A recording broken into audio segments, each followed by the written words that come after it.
The first subject is relationships. Who wants to come in that? Reese. It's a pretty exciting time for me at the moment. My girlfriend is currently planning the wedding.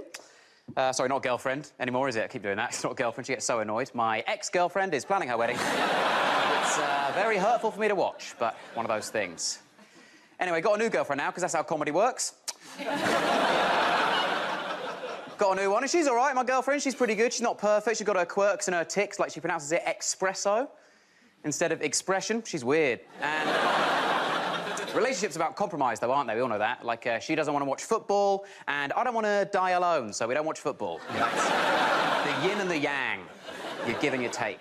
We're trying to keep it fresh, trying to keep it exciting, me and my girlfriend, you know, trying to keep it, you know, lively, try new things all the time. Like, she keeps talking about how she wants to have sex outside of the relationship. I don't know. Constant surprises, me and my girlfriend. She bought me a gift the other day that I went round to the flat. There was this gift. It was a word of the day calendar. Don't know if you've seen these. Pretty cool. Different word every day of the year. That is more than 100 words. Pretty cool. Favourite word for me so far from the calendar? Exponentially. Ah, what a word. Exponentially. Use it all the time now. In fact, I'd say, ever since learning the word exponentially, my use of the word exponentially has increased loads. I use it all the time. Oh, yeah. Thank you very much, Reese.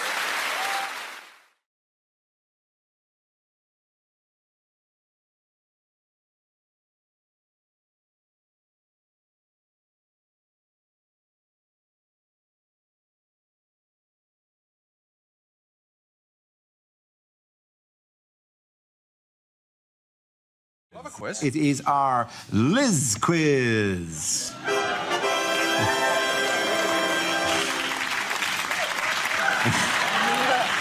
Obviously, we'd like the expense that has been spent on that. I really want to thank you for coming in and recording that little wave. What two common documents does the Queen not have? The Da Vinci Code. And Life of Pi. Next. Yes. Oh, the rest of them, she has them all. She doesn't have a driving licence. She doesn't have a driving licence. No, although she has qualified to drive. Yes, she has. She can drive. She trained to drive in the army, as far as I know. She did, yeah. She stripped down engines and everything. Absolutely, yeah. Passport. There's no driving licence and is the only person in the country who doesn't need a passport, as they're issued in her name. And so she cannot issue in her own name because, you know... But I think she's relatively good on the ID front, because she just take out a tenner and go... oh, you not get this? Go send a letter, bitch.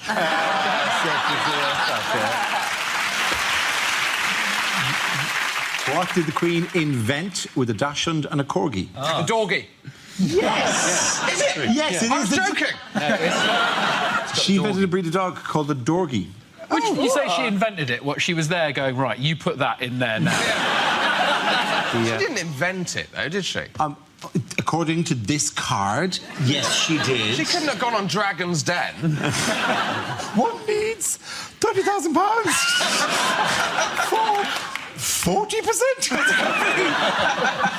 It's always 40%. That's all they ever want, no matter how much you're going to say initially. 8%, 40. It's commonly known that the Queen owns the UK swans. Commonly known that the Queen owns the UK swans, says here. But what other water-based animals does she also have the right to own? Ducks. Not ducks, no. Shopping trolleys. I think it's... Is it dolphins? It is. It's dolphins, whales and pretty big sturgeons. on the royal family. I know a lot of stuff. You really are, actually. It's quite worrying. Well, anything, dolphins, whales and sturgeons within 3 miles of the UK, they're hers. Do the dolphins know, or do they just stray in and then that's it? If they get too close, she's in a speedboat constantly, all right? Just patrolling that 3-mile limit around the country, right? With her army of swans. With her army of swans, who work to track them. When she does that wave, she's actually doing a fin motion to summon her dolphin army. Army of dolphins, assemble! I come to do with an army of dolphins. I want £40,000 for 35% of the company. I have invented a swolfin.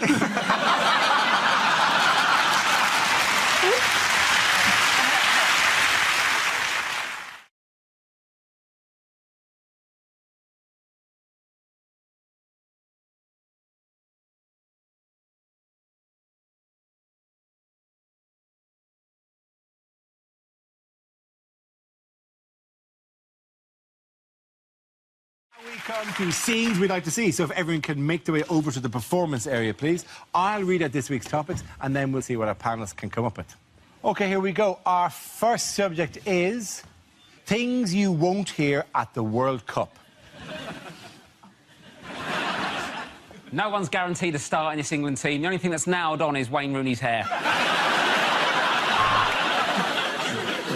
Oh, that was a horrible two-footed lunge, but it was the only way I could shut Phil Neville up.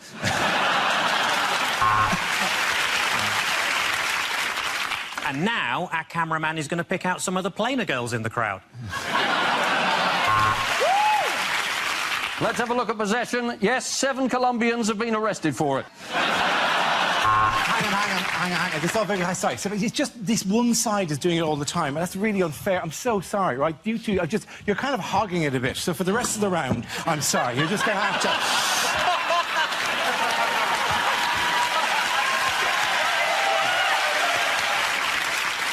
Things you won't hear at the World Cup. Dun dun dun dun dun dun dun dun dun dun dun dun dun. Sorry, excuse me. It's the first time that most people have ever seen Dara's legs, ladies and gentlemen. That's Messi! Oh, Messi! Yes, Wayne Rooney should never have a half-time orange unsupervised. There's little doubt now that Cristiano Ronaldo is one of the world's all-time greatest twats. Welcome to Sugarloaf Mountain, the hardest level on Candy Crush. And that's a very soft tackle, as Pele hasn't taken his tablets yet. Is he the finished article? That's the question. He did very well against Italy, but Sterling has traditionally performed very badly against the dollar and the yen. And now we go over live for Nigeria against the Ivory Coast and our commentator, Ron Atkinson.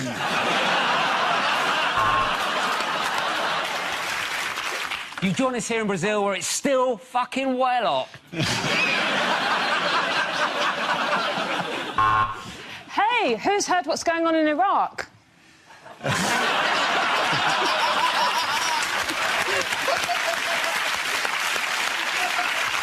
There's 6 Brazilians in the wall and 2 in the foundations. That's the mafia for you. 4 years later, Paul the Octopus is back. And what a stew he made. Andre Pirlo, the only player in world football to be named after the Palestinian Liberation Organization. There you go. OK.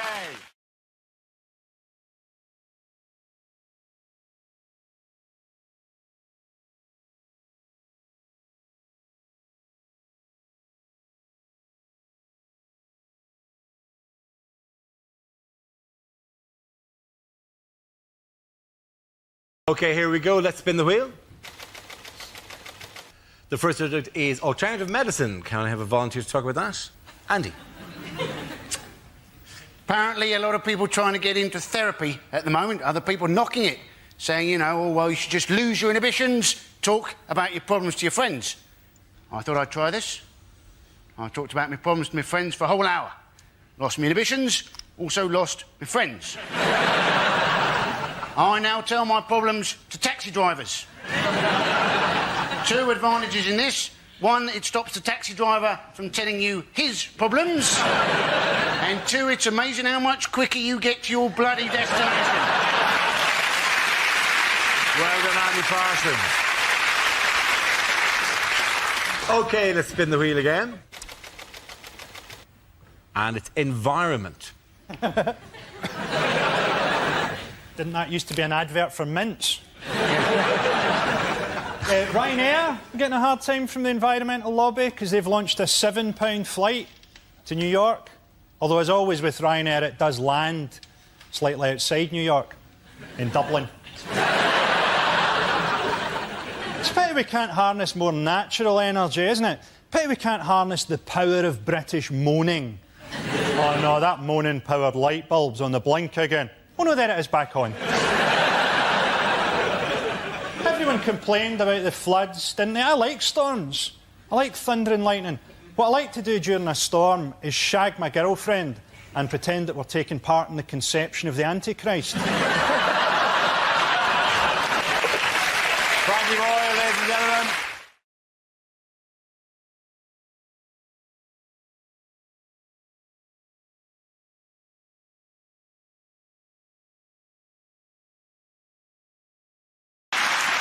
Yes, and the question I was looking for is how long was Major Tim Peake on the International Space Station before he returned to Earth this week? Yes, there he's in a deck chair, not doing a tap.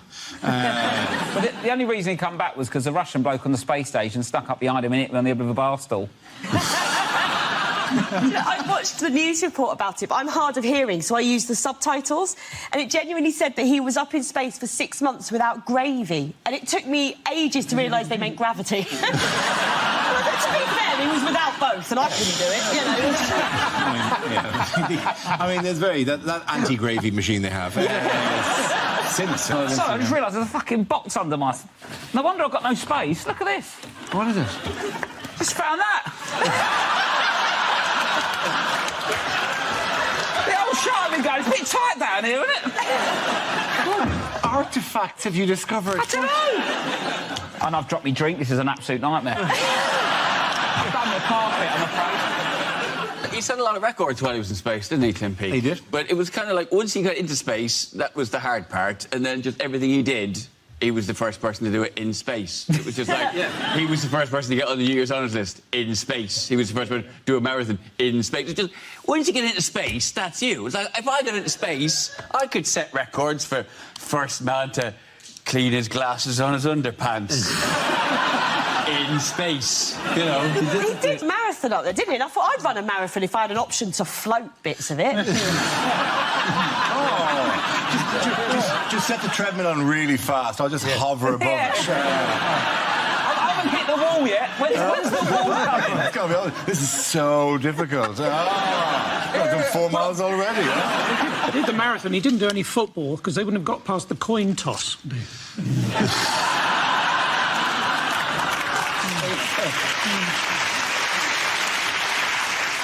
What did he do up there? He did experiments up there. He basically did media. Oh, he didn't have the time to do experiments. Media. He did 6 months of experiments. What experiments did he do? 250 different experiments of different things in zero gravity, yeah. Robbie is a decent guy.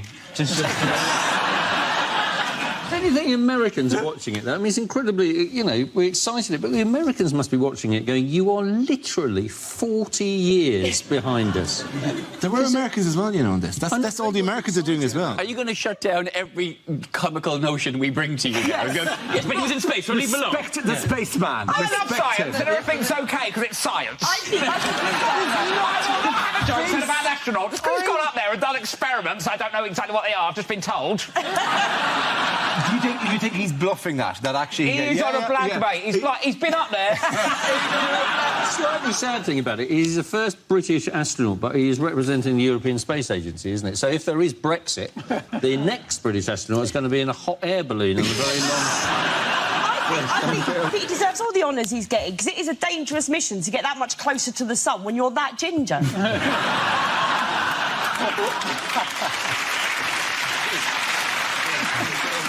It was sort of ridiculous that when the guy from the European Space Agency said, well, you know, how will he feel? He said, well, I think he's going to be a bit shocked by gravity.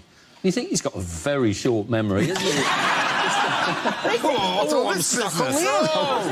He's been up there 6 months, like, with no atmosphere, so to ease him back in, they've taken him to the new Top Gear studio. Take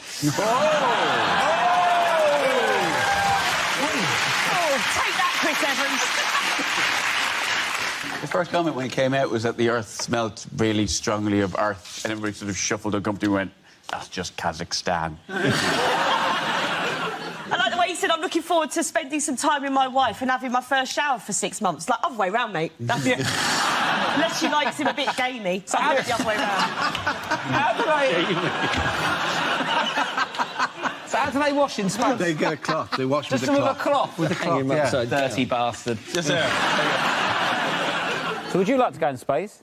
Yeah, no, it's really... I found... Oh, hello. Jesus Christ. What are the fucking flies? Oh, Tim Peake's not here, is he? Smelly bastard Tim Peake's not turned up with us.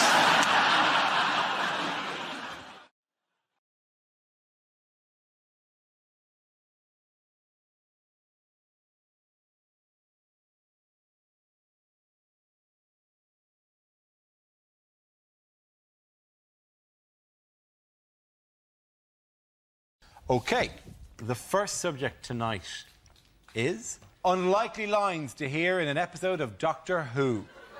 Between series, I paint the TARDIS red and sell coffee. Yes, Doctor. I am your arch-nemesis. You may also recognise me as Giuseppe DeMarco from EastEnders. And my many walk-on parts in Casualty as Wounded Man. Looks like we've materialised in the 19th century. Oh no, it's Glasgow 2007. This is not a waste of time. You are a Time Lord. Have you ever given money to the Labour Party?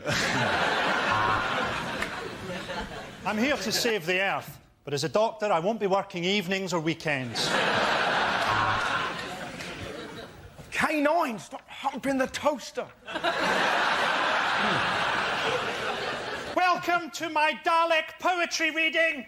This one is called Daffodils. Exterminate daffodils!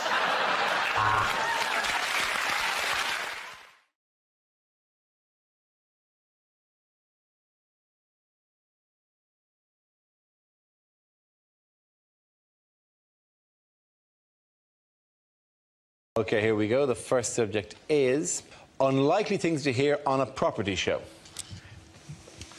6 months in, and Mike has fallen out with the builder. There was no window there, and neither of them noticed. With violence and strong language from the very beginning, it's a place in the Sunderland. Yes, it is north-facing, but on the plus side, it's a caravan, so you can just turn it round.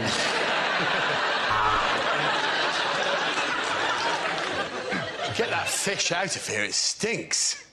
You should never leave a place in the sun.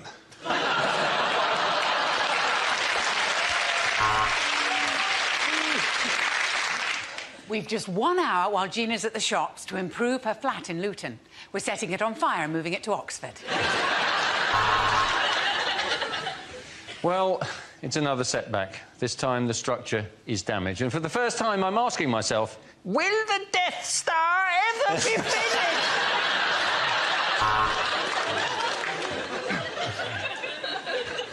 And more information on how to get together a deposit for a house can be found in our free leaflet, When Will Nana Die? So, you bought it at auction for £100,000, but what exactly are you going to do with Middlesbrough?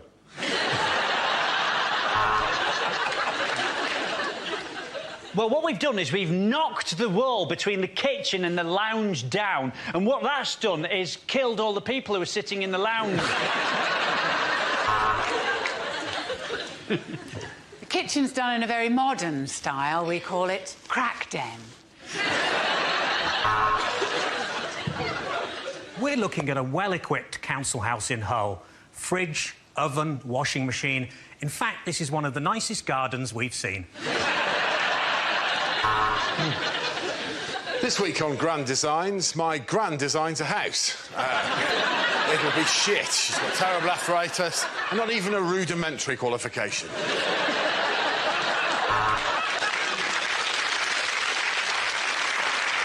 3 coats of varnish and a new rug, and Brucey is ready for his next show. Welcome to the 74-hour-long obsessive-compulsive episode of How Clean Is Your House? Knock it down, tarmac it, fuck 'em.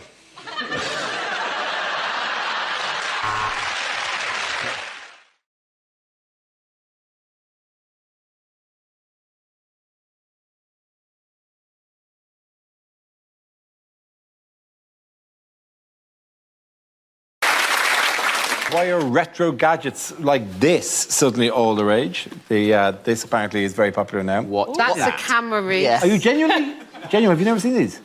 Yeah, I've seen them before. I was doing a joke. It's a comedy show. Heavens for that. Let's have your shock face. And it's good, isn't it? Wait. Yeah, see, this is why we stopped using this shit. Off, on. Yeah. Well, you've got the eyes on it. There we go. Now we'll wait an hour. So why is this apparently now? Well, apparently all these retro gadgets are coming back. People want to... But I think it's just the government telling us that to prepare us for after Brexit, when we go back to dial-up internet and leeches for medicine. Absolutely. Yeah. Do you remember all the good old days where you'd have, like, pineapple on the shelves of your supermarkets and things like that? This is how they used to film Mock the Week. Series of photos, and then they'd and Frankie would scowl in a few of them. The piece of sort of arcane technology I want to come back is the little clip-it thing that used to appear on Microsoft Word and always ask you if you were writing a letter, even when you were never writing a letter. I love that you call that arcane technology. I was about 25 when that... It's made everything easier. Social media has made everything easier. People slag it off. But if my dad wanted to look at his ex-girlfriend's holiday photos, he had to break into Boots. My friend said the other day, my son gets bored waiting for an app to load. Oh, fuck off. I'm talking Sunday afternoon in the 80s boredom, when it's raining, you've read every book in the house. I grew up in Maidstone, that's a Mills and Boon and an Argos catalogue. And then when you think your day can't get any more boring, your dad would go, get in the car, we're going to go and visit someone. Sunday afternoons in the 80s, honestly, we used to visit people for no reason other than to ruin their day. Do you know what? We never told them we were coming. Honestly, the only people who phoned ahead in the 1980s were the IRA.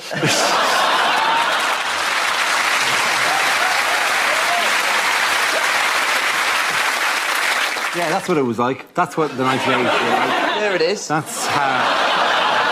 Are we in there? We've got... Dara.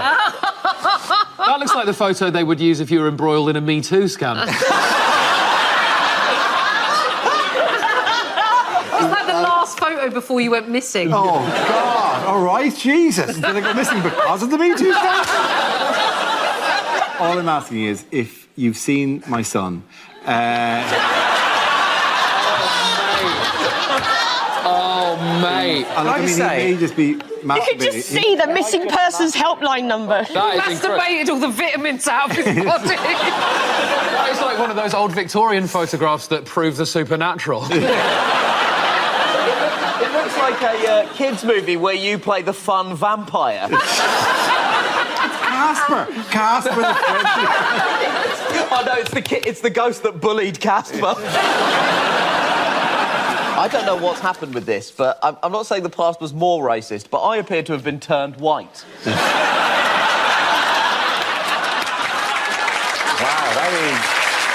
that's incredible. I just say that bad news, because that is 80% of your act is now gone.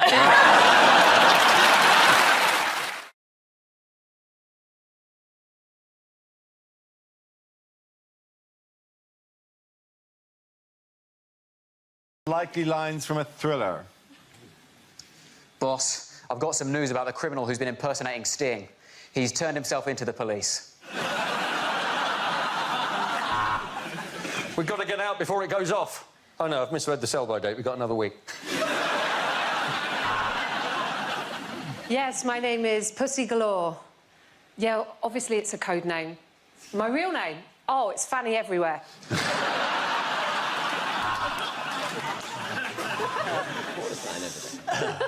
Everybody be cool, this is a robbery! You, in the Game of Thrones t-shirt, what did I just say about being cool?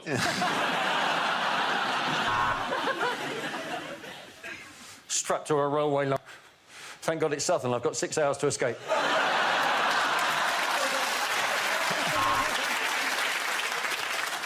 Whoever you are, I will find you and I will kill you. Now, can you tell me your postcode so I can pop it in the sat-nav? Mr. Brown, meet Mr. White. I really should learn these diplomats' names. You can beat me as much as you like, but I can't tell you where he is. So it's all set up. No one knows where Wally is.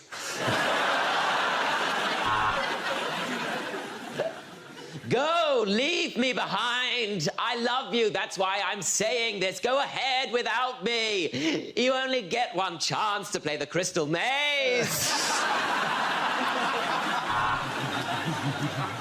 Oh! I'm so angry about all these people observing Ramadan. Nigel Farage stars in The Fast and the Furious.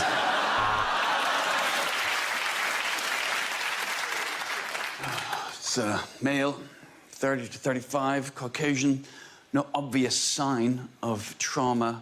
Oh, no, wait, the head should be attached to the body, shouldn't it?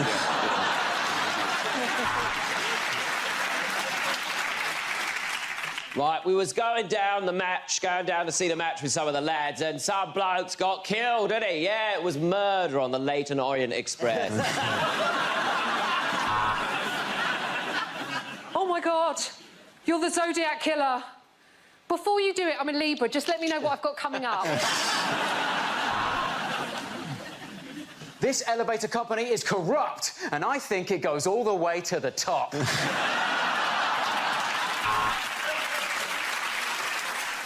You can kill me, but if you do, he will never find the sarin gas canister I have placed in the president's fridge. Shit.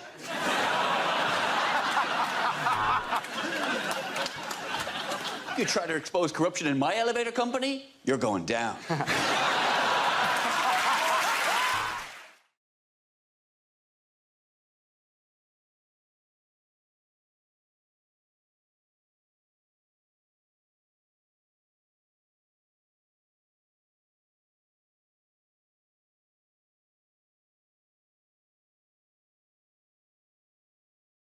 This, you may not have seen one. It was a story in Ireland in the Evening Herald in Dublin last week. And it's quite a moving story. It's about Alzheimer's disease. Oh.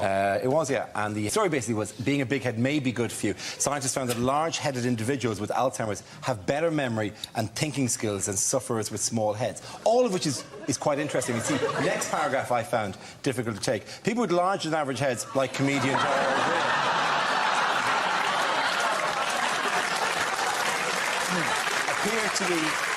appear to be better protected if they develop Alzheimer's disease, as studies suggest. Now, that would be all right if it wasn't for that. Like, the article actually came with a giant photograph of me next to the article, under the word big head, that protected at that time.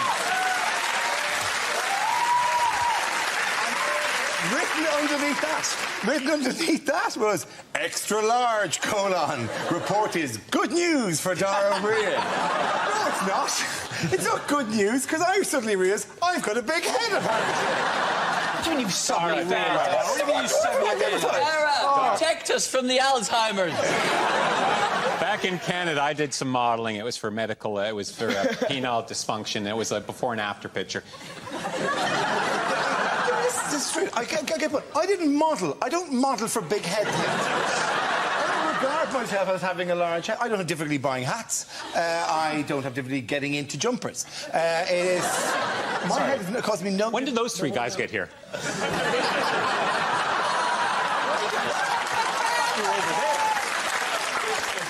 To be fair, a big head doesn't normally cause the owner a problem. It causes the owner's mother a problem. How does Have you ever seen Dara? It's smaller than my hips, for God's sake. Your head is smaller than your hips. What kind of shape are you? You're a peanut. Of course my head is smaller than my hips. Dara, but it's... Is Dara, your look head at me. not smaller than your hips? No! Dara, look at me. Oh, you're weird. Yeah. Look at me. I'm going to take you to a hall of mirrors and show you how you should look. It's going to be the kid from Mars. See, look at that. It's fine. Your head is absolutely enormous. In fact, on a normal-sized head, that would be a full head of hair. The good thing is... Are you not staying in my house tonight? When Dara opens an umbrella, it's like one of them little cocktail ones. To put in context how big it is, Dara, it has its own gravitational field. It's pulled in an entire planet behind it.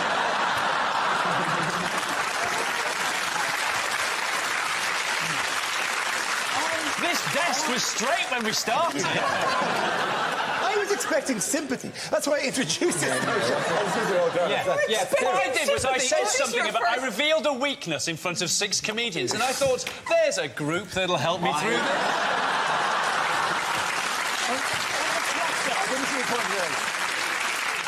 I think of you all as friends. I don't think of you as comedians.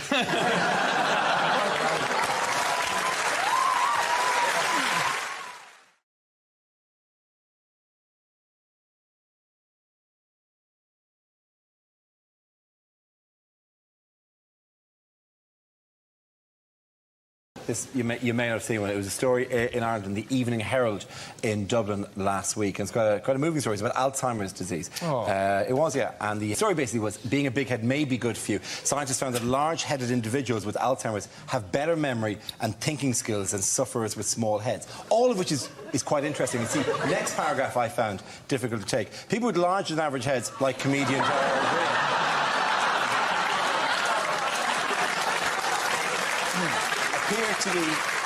appear to be better protected if they develop Alzheimer's disease, as studies suggest. Now, that would be all right if it wasn't for that. Like, the article actually came with a giant photograph of me next to the article, under the word big head, that protected against Alzheimer's.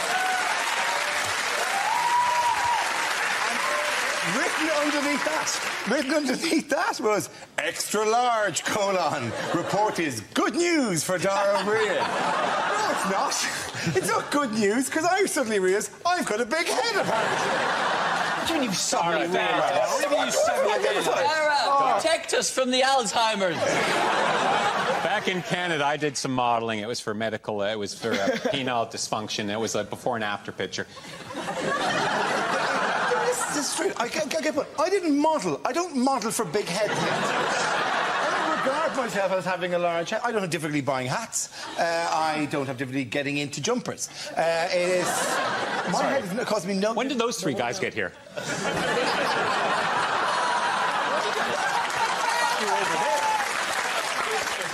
To be fair, a big head doesn't normally cause the owner a problem. It causes the owner's mother a problem. How does Have you ever seen Dara? It's smaller than my hips, for God's sake. Your head is smaller than your hips. What kind of shape are you? You're a peanut. Shakira's. Of course my head is smaller than my hips. Dara, but it's... Is Dara, your look head at me. not smaller than your hips? No! Dara, look at me. Oh, you're weird. Yeah. Look at me. I'm going to take you to a hall of mirrors and show you how you should look. It's the kid from Mars. See, look at that. It's fine. Your head is absolutely enormous. In fact, on a normal-sized head, that would be a full head of hair. But the good thing is... Are you not staying in my house tonight? When Dara opens an umbrella, it's like one of them little cocktail ones. To put in context how big it is, Dara, it has its own gravitational field. It's pulled in an entire planet behind it.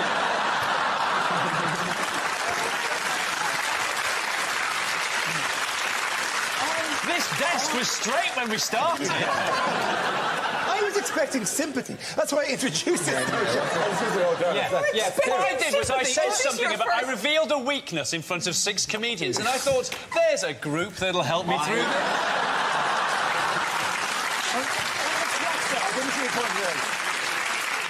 I think of you all as friends. I don't think of you as comedians.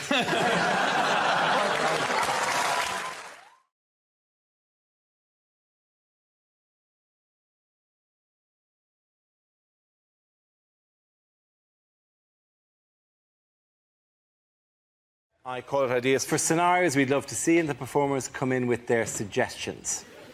Here we go. The first subject is exam questions that were rejected. A lot of people say that the exams are too easy. Is the answer A, yes? Or B, David Beckham?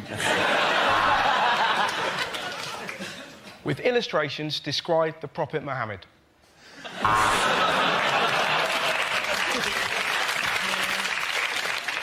A Virgin train is travelling at 120 miles per hour between London and Manchester. What time will it be cancelled? All PE teachers are paedophiles. Discuss.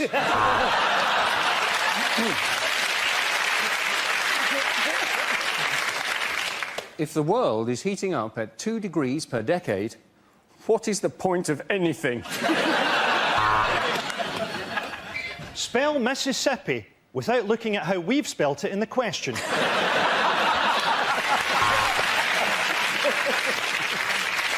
Two cars are speeding. One is being driven by a black man. Which one will be stopped? Do you think kids spend too much time with their PlayStation? Answer cross, triangle, circle or square. Tick the box A, B or C to receive the grade A, B or C.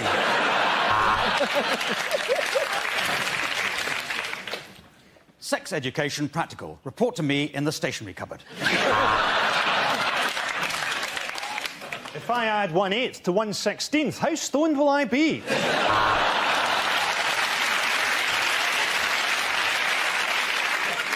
Can you master this phrase? Do you want fries with that? There you go. Let's move on to the next topic. Famous last words. Stingrays love foreplay.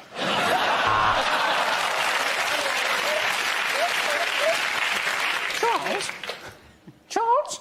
What are you doing with that pillow?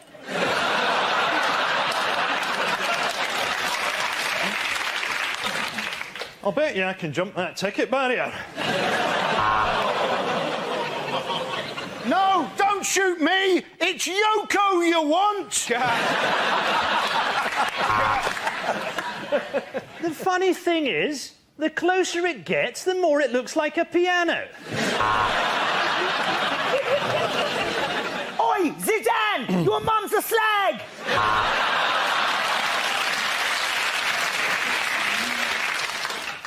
He's only got lipstick, Vaseline and jam.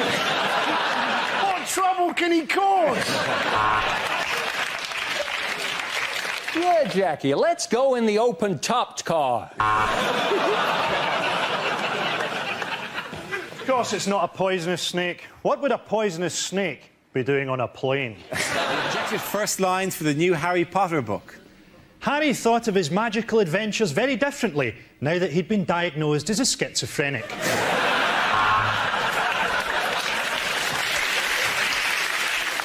Don't you realise, Ron, said Harry, with our magic powers, we simply won't need Rohypnol. Finishing in the cafeteria, Harry and Ron turned their wands on themselves.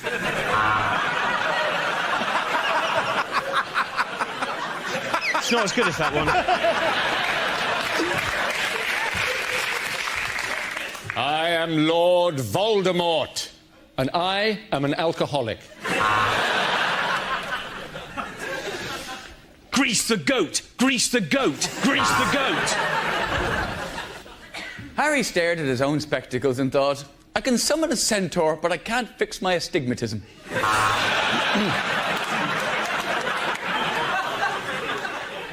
I have earned more money than the Queen. I can't be arsed.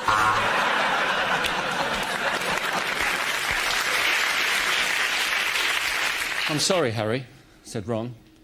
I thought you felt the same way. Genital warts at Hogwarts, said Matron. What fun.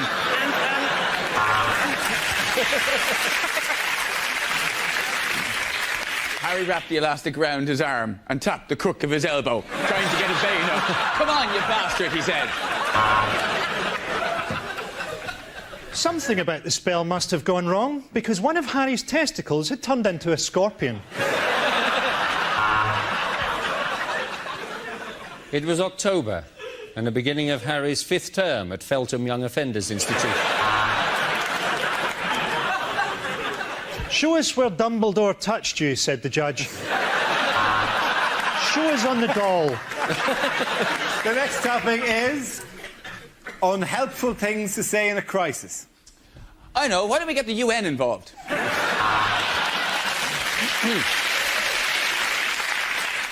Statistically speaking, of course, in these circumstances, most of us will die. Kumbaya, my lord. I think this 14th century text adequately sums up what I want to say. I know you're a hijacker, but I ordered a vegetarian meal. I know this is probably the wrong time, but I've got an erection.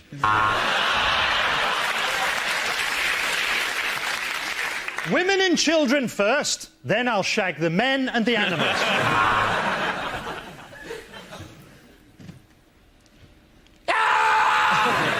summarise things to say in court.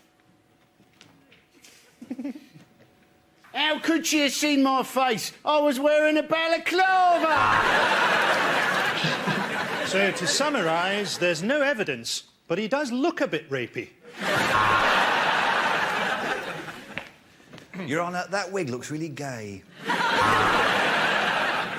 Your Honour, if you like, I've got the number of a really good Brazilian cleaner.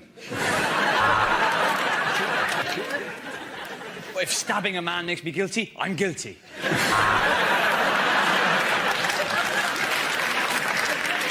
I would like to present my own defence through the medium of dance.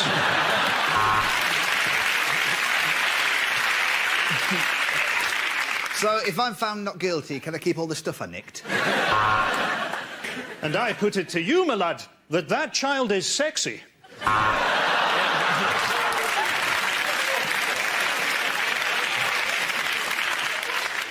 Oi, Wiggy! I've done your door!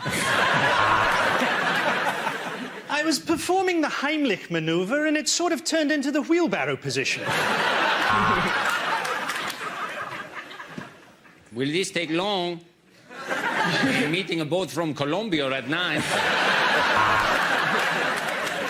There is a precedent for this. I refer, Your Honour, to episode 10 of LA Law. And let me say this. Sentencing you will give me an overwhelming wave of sexual pleasure. Send him down.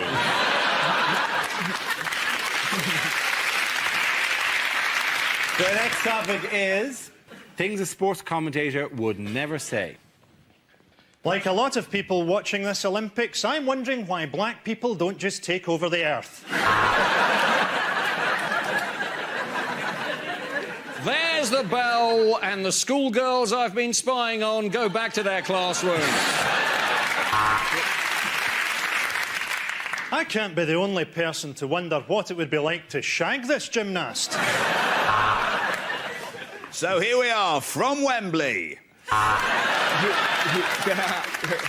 So, with 3 furlongs to go in this Grand National, let's leave the leaders and go and watch the fallers being shot. And they're off! They're off! They're off! And I should probably keep my voice down because this is snooker.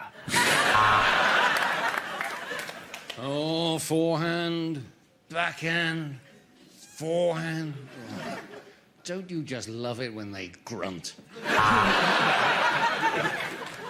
Just reading through the names of this Chinese team is making me feel hungry.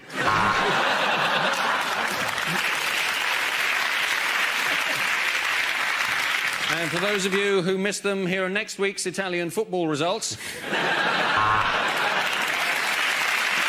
This woman isn't just a world-class curler, she's also a model. Links for that cheap teenage smell of desperation. Because some nights are best forgotten. Rehypnol.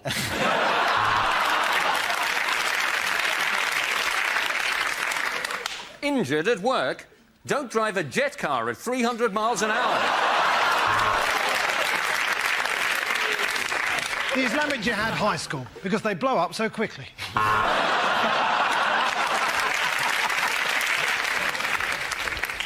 I'm Tony the Tiger. Siegfried and Roy taste great. For effective ethnic cleansing, use Milosevic.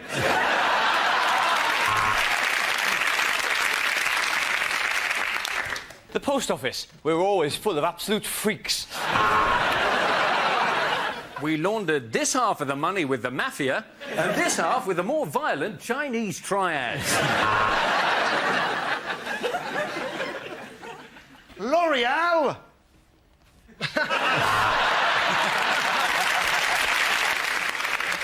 By the year 2020, we shall rule the earth. Tesco, every little helps. Losing a hair, tiny cock, you need a Porsche.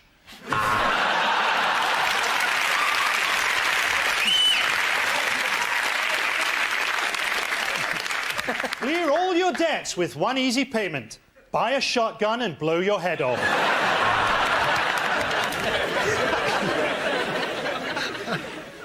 Take 2 bottles into the shower. Yes, I'm an alcoholic. That's it on that topic. Our next topic is inappropriate acts for the Royal Variety Performance. Let's play Who's Harry's Dad? Stephen Hawking unplugged.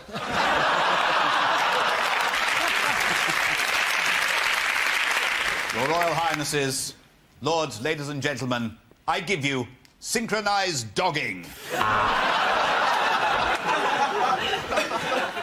Ladies and gentlemen, the marching band of the Mujahideen!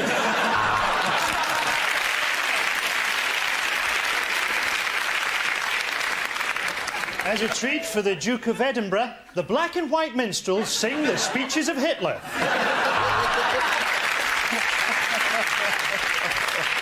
The George Michael motorcycling display team! Lines that you'd never hear in a Bond film. Ingenious Q. It's a bomb, but it's also a rucksack.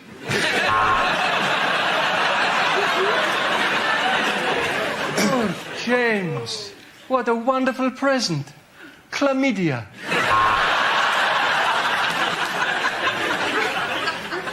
My name is Bond. Mohammed Bond. Everything's ready for your mission, Bond. All you need to do is fill in this health and safety risk assessment. Mr. Bond, have you ever kissed a man? You're very good at poker, but let's see how you do on the fruit machines. Here's your new car, Bond. A Ford Focus. I'll have an egg roll, scrambled, not boiled. Let me get this straight. There's an evil tyrant at the top of a mountain, surrounded totally by armed guards. Do you know, I don't fancy it. It's not just a baseball bat, Bond. It's a baseball bat with a nail through it. Oh, James, is it meant to be this soft? They're getting away. We'll get after them in this pedalo. We'd better slow down. There are speed cameras. I hope you're not going to be one of those Russian agents whose name is just a cheap sexual pun, Miss Suck Me Off.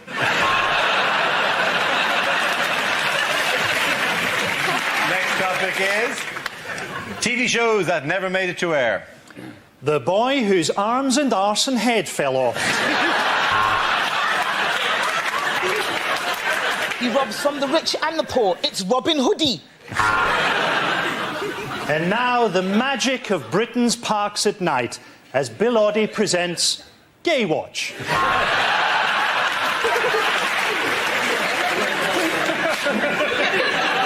And now on BBC Two, Jack Straw's What Not to Wear. I'm Wayne Rooney, and welcome to Grannies Do the Filthiest Things. Welcome to Blind Date with me, Stevie Wonder. And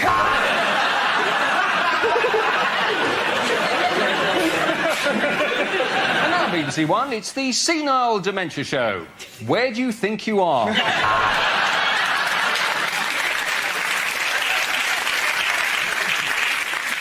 This week on Who Do You Think You Are, Prince Harry traces his family tree with some surprising results.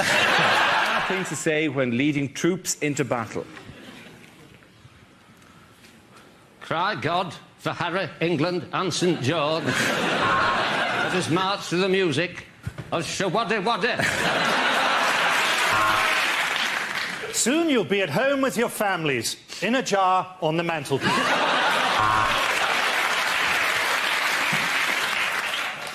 Have you been injured at work?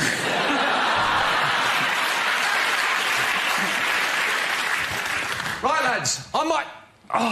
pins and needles. General Churchill will be leading the troops in on this one, isn't that right? Oh, yes, yes, yes, yes.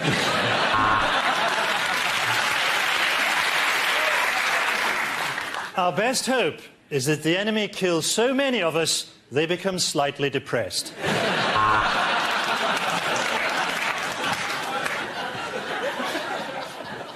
Hello, I'm George Bush. This next mission will be led by Michael Moore, seeing as he knows so fucking much. OK, the next topic is unlikely things to hear on Blue Peter. Today we'll show you how to make an ashtray using the shell of a dead tortoise.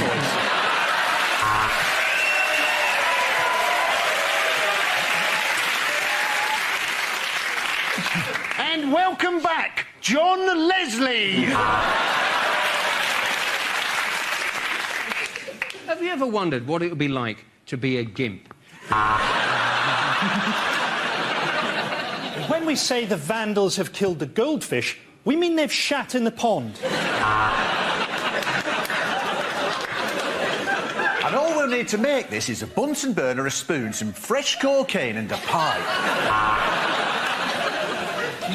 So in a moment, Connie will be teaching you how to clone your parents' credit cards. With a couple of batteries and a toilet roll holder, you can make a fantastic Mother's Day vibrator.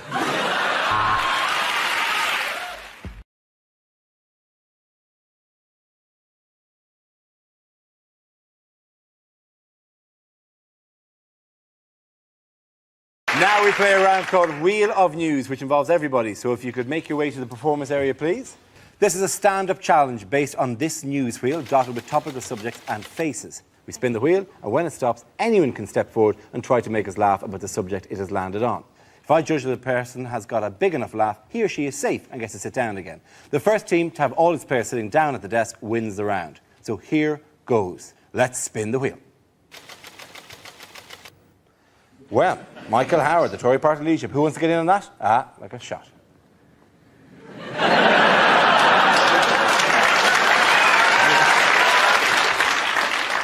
Hello. It's all right. I'm not going to hurt you. At the election, I announced my timetable for action. And here it is. I'm going. Very good. Rory, Brendan, sit down. To be honest, you could have sat down after you did the face. So let's spin the wheel again. OK, education. Who wants to go for that? Frankie's up. The government's new education policy, apparently, is to make children stay at school till they're 18.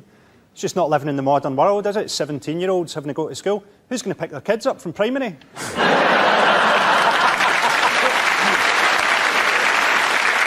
The Catholic Church have got a big thing this week. They say they don't want sex education in schools because that's like giving the kids pornography, as opposed to the traditional Catholic method of educating them, of actually shagging them.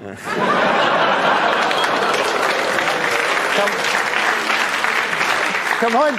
Sex education at my school was a muttered warning about the janitor. That's perfect. Frankie, sit down. Well done, you go.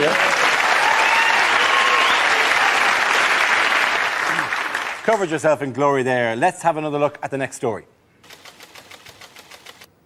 OK, ASBOs. Who wants to go in on ASBOs?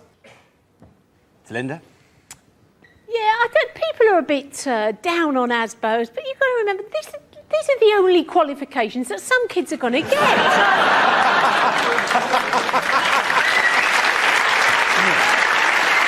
Linda, sit down. Well done. What's our next topic? OK, ID cards. Who wants to come in on that? Jeremy. Well, these are interesting because the defenders of ID cards say, well, we already have to carry lots of ID. You need to establish your identity in order to establish your entitlement to enter certain leisure centres or to claim benefit or to establish your entitlement to enter certain buildings. But this new card will establish your entitlement to go outside. And people say, well, they were a good idea because we had them in the Second World War. But in the Second World War, it was just a piece of cardboard that said, this is Mr. Wilkins, he's not a German spy. This will be this digitised, magnetised thing that says, this is Mr. Wilkins, he may not be a German spy, but he's got a genetic heart defect, his sister's against GM crops, and he took a video late back to Blockbuster in 1997. Jeremy, please sit down.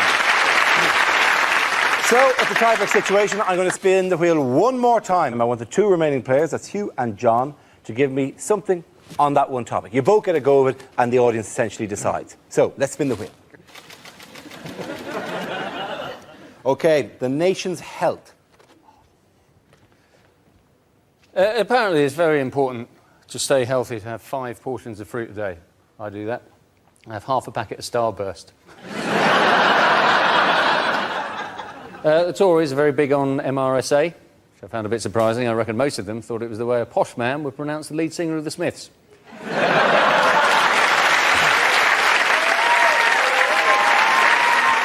Just stand there, Hugh, because John is going to try to top that now.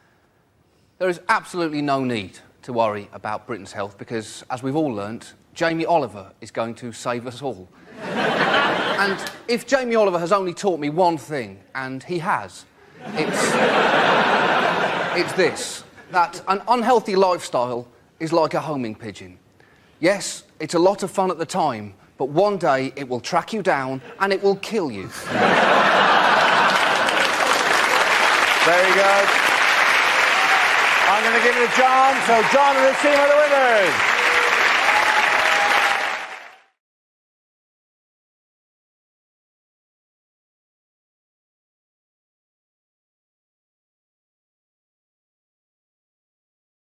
Bad things for a by-election candidate to say. I would like to kiss your baby, but we don't want to go down that road again. I am the perfect candidate. This is an election, and I am bi. Vote for me, Doris McGarvey. I'd like to say no relation, but... I'm not going to lie to you. Power gives me wood. I've been knocking on doors in this constituency for weeks, and it's completely unconnected to the recent stranglings.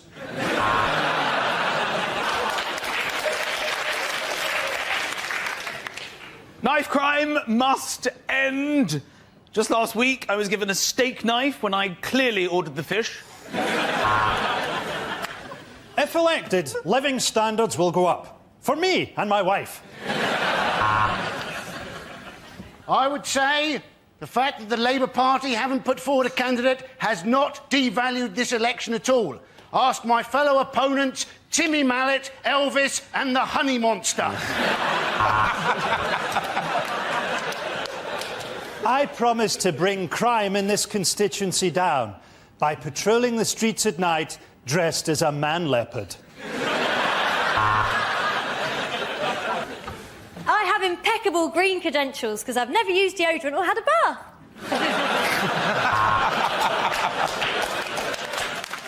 I know nothing about politics, but I can crush a right pair between my buttocks.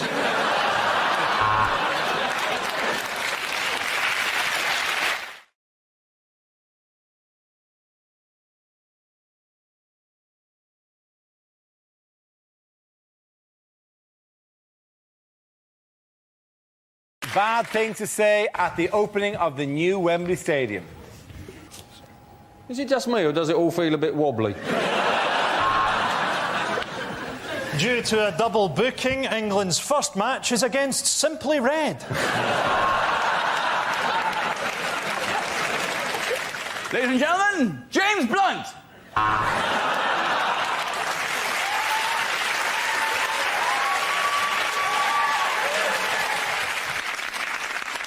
Welcome to the 2008 Cup Final. So if you could all make your way to the coaches, we're on our way to Cardiff.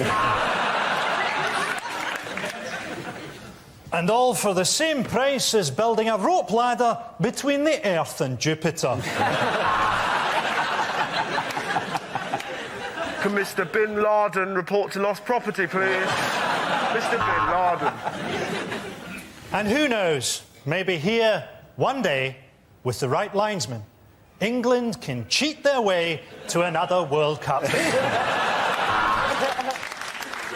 And maybe one day, with the right bunch of hooligans from Scotland, these goalposts can get trashed all over again. Cost £100 million to demolish Wembley. If you'd had your last game against Scotland, we'd have done it for nothing. We're going to leave it at that, ladies and gentlemen. We're going to leave it at that. The winners of that round are Russell, Ed and Andy.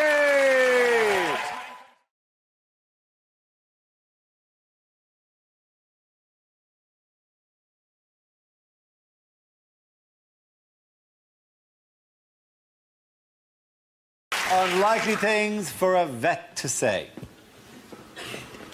Of course your monkey's got diabetes. You've been feeding him Cocoa Pops for 20 years. I know it's expensive, Mrs. Smith, but if you want your cat put down, you're going to have to make 9 appointments.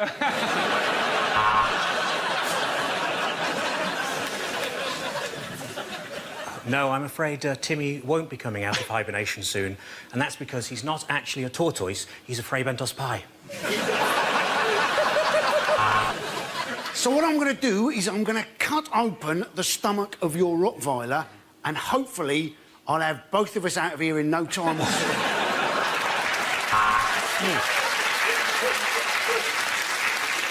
Oh, if only they could talk, I'd be in prison.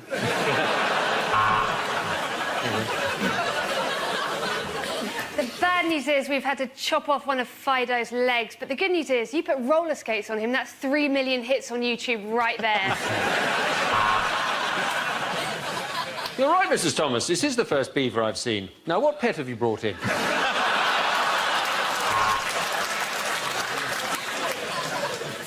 The good news is your snake has survived. The bad news is he's never going to walk again.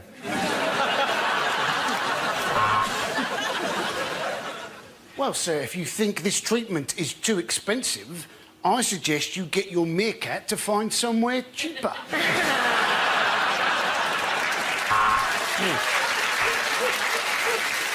Well, yes, your horse is a little bit overweight, but it's nothing to worry about. Oh, it's a dog.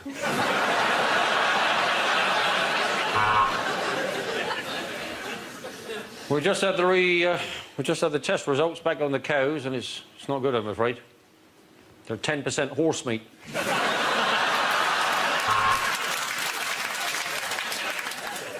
I'm afraid it's dead, Mr. Forsyth, but I would say maybe you shouldn't have kept it on your head for so long.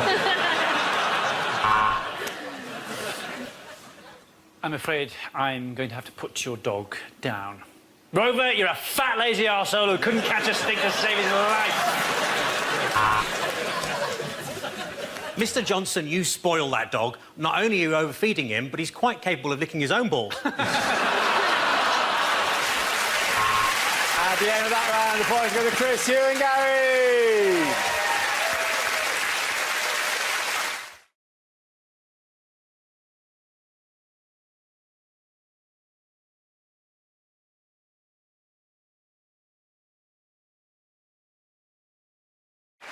The next round is called Between the Lines. Rory and Hugh, can you make your way to our Mock the Week press pit? In this round, one player takes the role of a famous person making a speech, while the other says what they really mean. Rory, you are George W. Bush making his TV address to the nation. Hugh, tell us what he's really saying.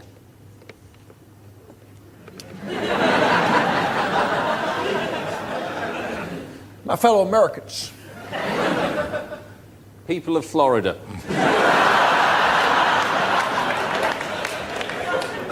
2 years ago, I declared that hostilities in Iraq were over. Unfortunately, nobody told the other side. See, we proved them wrong in Iraq.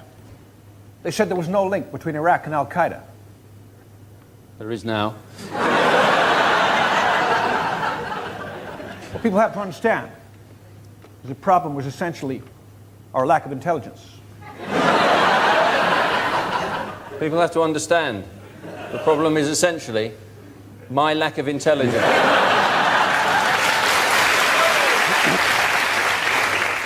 See, problem is people keep putting words in my mouth. Imagine what it would be like if they didn't. Well, we will stay in Iraq until the job is done. We will stay in Iraq until the oil is finished. Very good. Both of you, congratulations. Rory and you. Points for everyone. Sit down.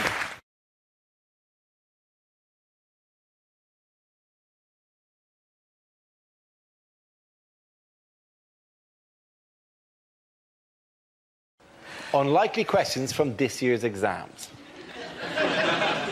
Discuss the metaphysical meaning of the following poem. My friend Billy has a 10-foot willy.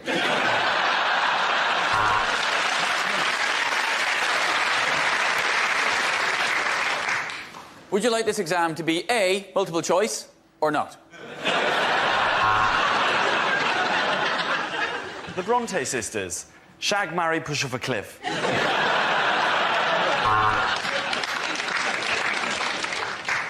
Discuss the following. The Nazis got all their ideas from the History Channel. Who was the chap in the A team who would not get on the aeroplane? Was it A, B, or B, A?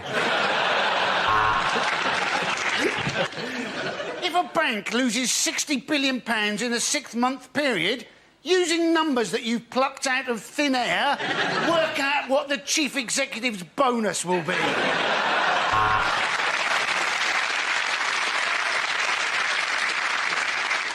Napoleon, a small man or a long way away?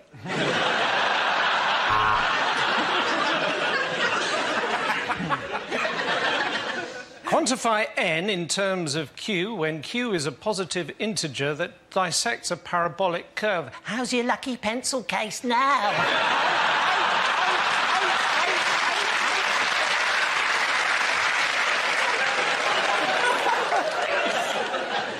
What's the name of that round thing that they throw in the Olympics? Discuss. Draw a diagram of the genitalia of the male elephant. Use all 30 sheets of paper provided.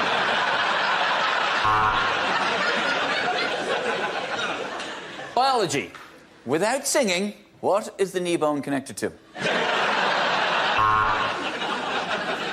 Explain the use of juxtaposition in Macbeth. Alternatively, write down everything you know about Macbeth in a blind panic because you've got no idea what the word juxtaposition is. Drama. Question 1. What was it that first made you want to become a waiter?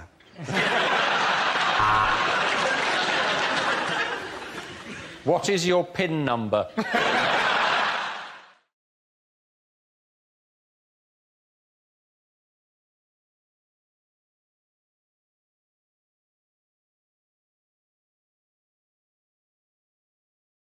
Jeremy Hunt on the train. Do you hear what happened to him? Yeah. He pulled the emergency brake. No, he didn't pull the emergency brake. He pulled the emergency alarm. He pulled the emergency alarm while in the toilet. Got confused about how the toilet worked. Pulled the emergency alarm.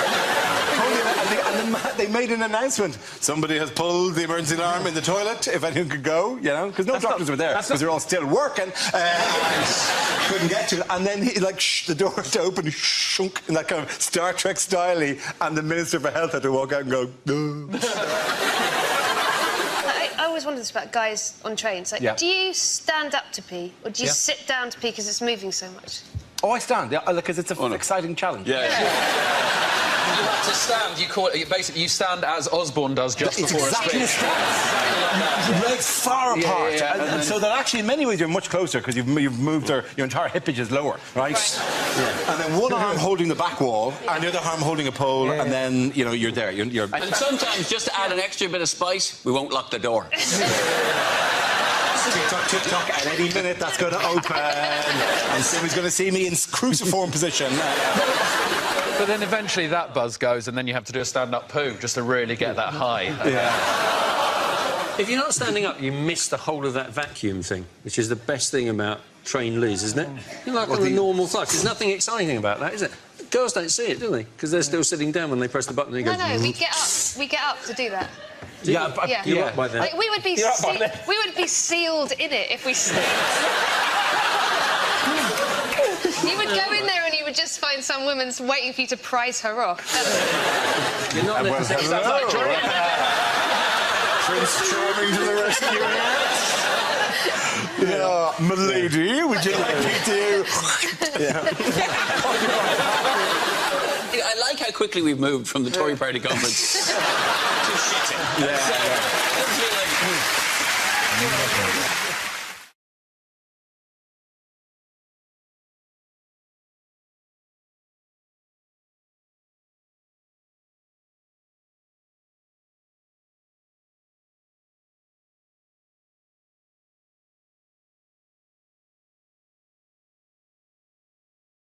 OK, here we go. The first subject is lines you wouldn't hear in a TV detective show.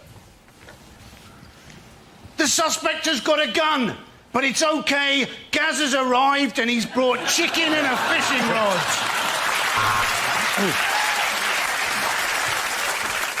I'm not doing it.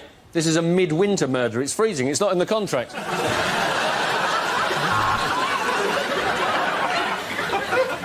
And as you can see from the samples we've taken that we've scraped from under her fingernails, she was manky.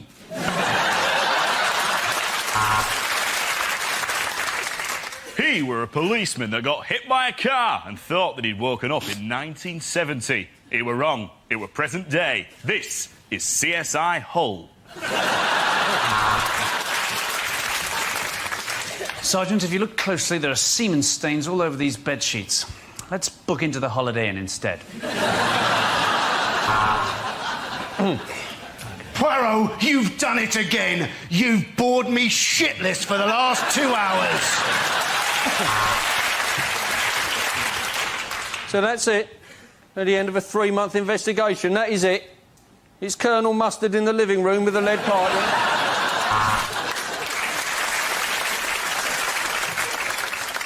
Inspector, has anyone ever said that you look an awful lot like David Jason from Only Fools and Horses?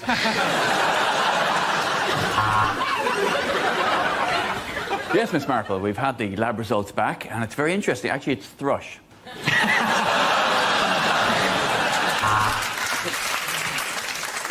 He fits the profile. This is going to be a really boring episode of Hole in the Wall.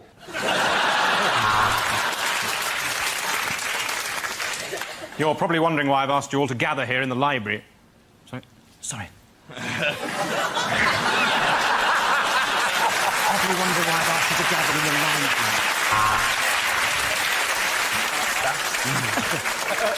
It's the TV presenter Noel Edmonds. Have you any idea why he was killed? It's the TV presenter Noel Edmonds.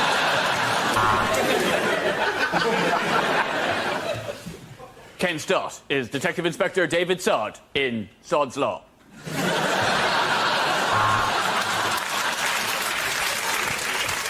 Well, we know now who's responsible for the killing. It's society, yeah? Yeah, you want to think about that, hmm?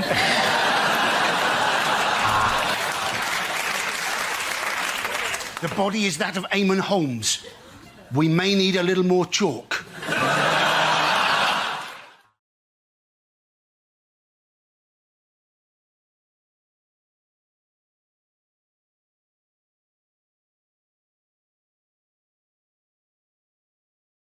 Let's see the first topic, please. The first subject is catering. Anyone's given that? Josh. My favourite place to eat is the breakfast buffet in a hotel. Because at a breakfast buffet, I will eat absolutely everything.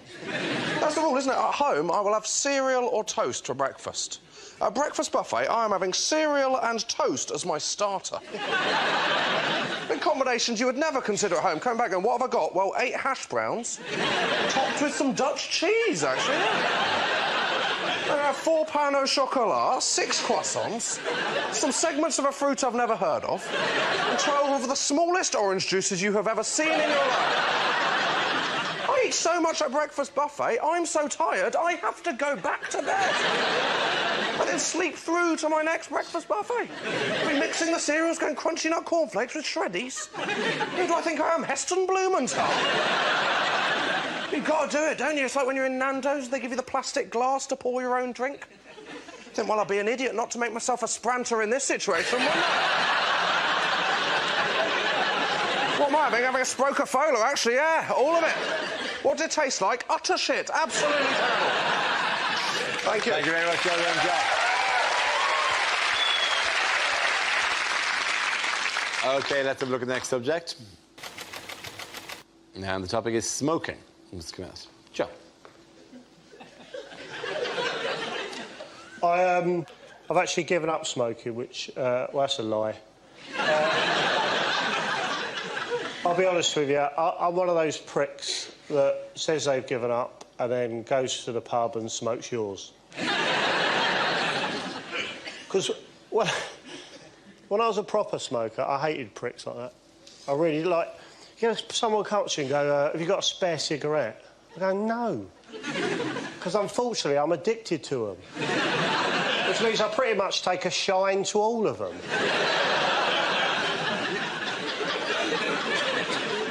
Have you got a spare cigarette? Yeah, I do, weirdly, because I'm a 19-a-day man myself.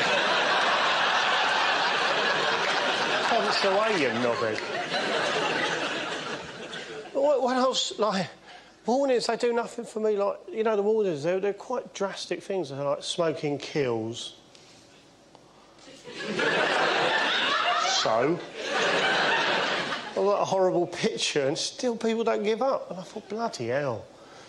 So I've come up with a couple of ideas, right, to get people to give up smoking. They're just ideas, right? You could either put a warning on cigarette packets that says something like, one of these fags has been up a dog's arse.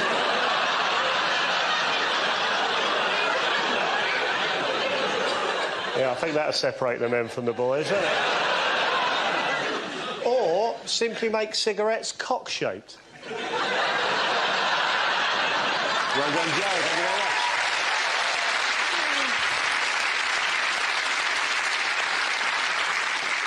So that leaves Milton. Let's see what topic you've got. And the topic is school.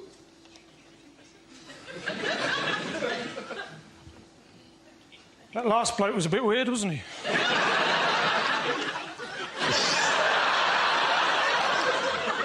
Anyway, I went back to my old school the other day, first time in 30 years. I took a note.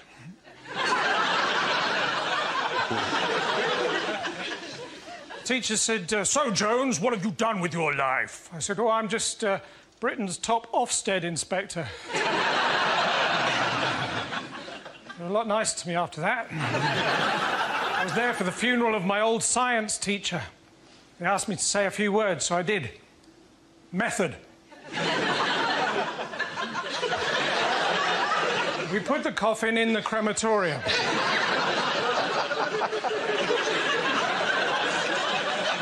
Observations. It burned with an orangey bright flame.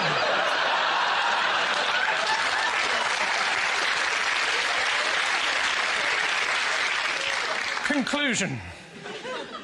No more homework. Well done. Pointing out to the Milton Jones. Very good. Mr. Bass. There we go.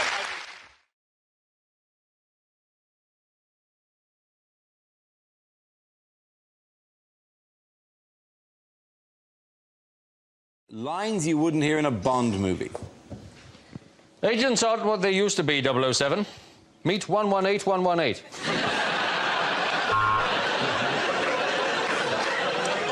One dry martini, shaken not stirred, and 4 Jaeger bombs.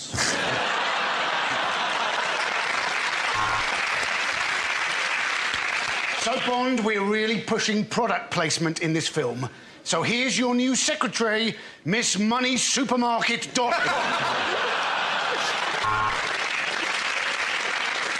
Goldfinger, what are you doing with that laser? You've nearly burnt my cock off.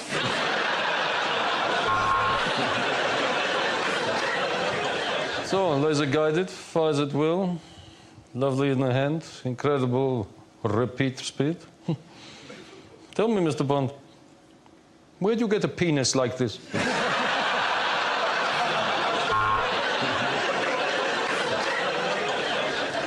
MI6.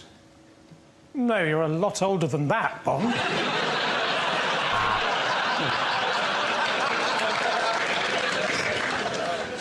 Aha! Mr. Bond. It appears that somebody has stolen my cat.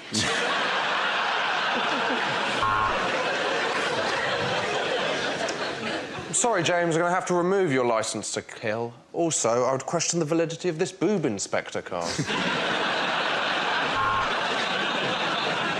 Hey, it's me, Pussy. Pussy no more? Yeah, I'm post-op now. It's going real good.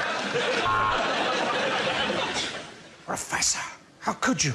You tried to mix giant broccoli with 3 million eggs. So, your terrible flan has failed.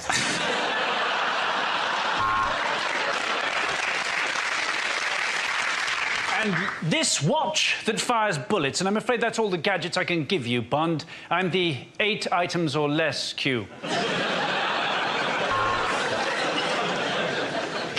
I think you may need an eye test, Bond. That sex-mad blonde you've been shagging in the embassy is Julian Assange.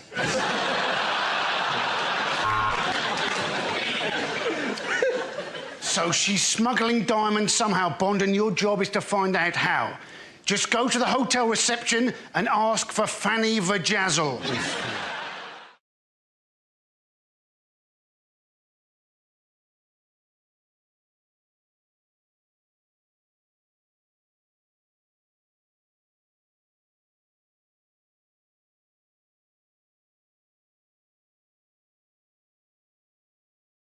OK, here we go. The first subject is things you're unlikely to hear on a quiz show. Here is your starter for 10. Spring rolls, sesame toast and chili balls with prawn. Oh, and welcome to Ask the Family. Mr. Fritzl, where's the rest of them? Hello, we're Ant and Dec, and welcome to Double Our Money. Double your money. I'm Anne Robinson, and if my Botox wears off, my face will turn into a scrotum. Look at what you could have won if you went to school.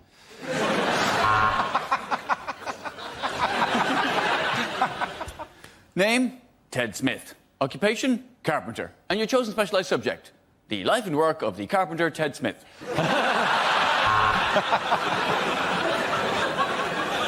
For £1 million, complete this well-known phrase. The...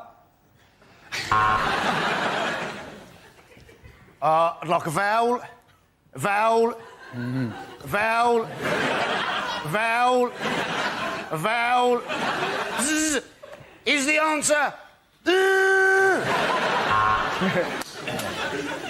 I'm Richard Whiteley.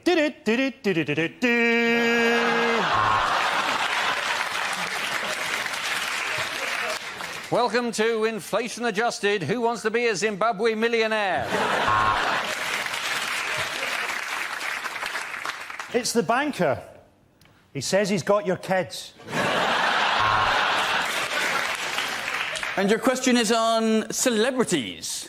What jocular Irish host of the popular show Mock the Week is known by his friends as Dobby for his uncanny resemblance to the house elf in Harry Potter?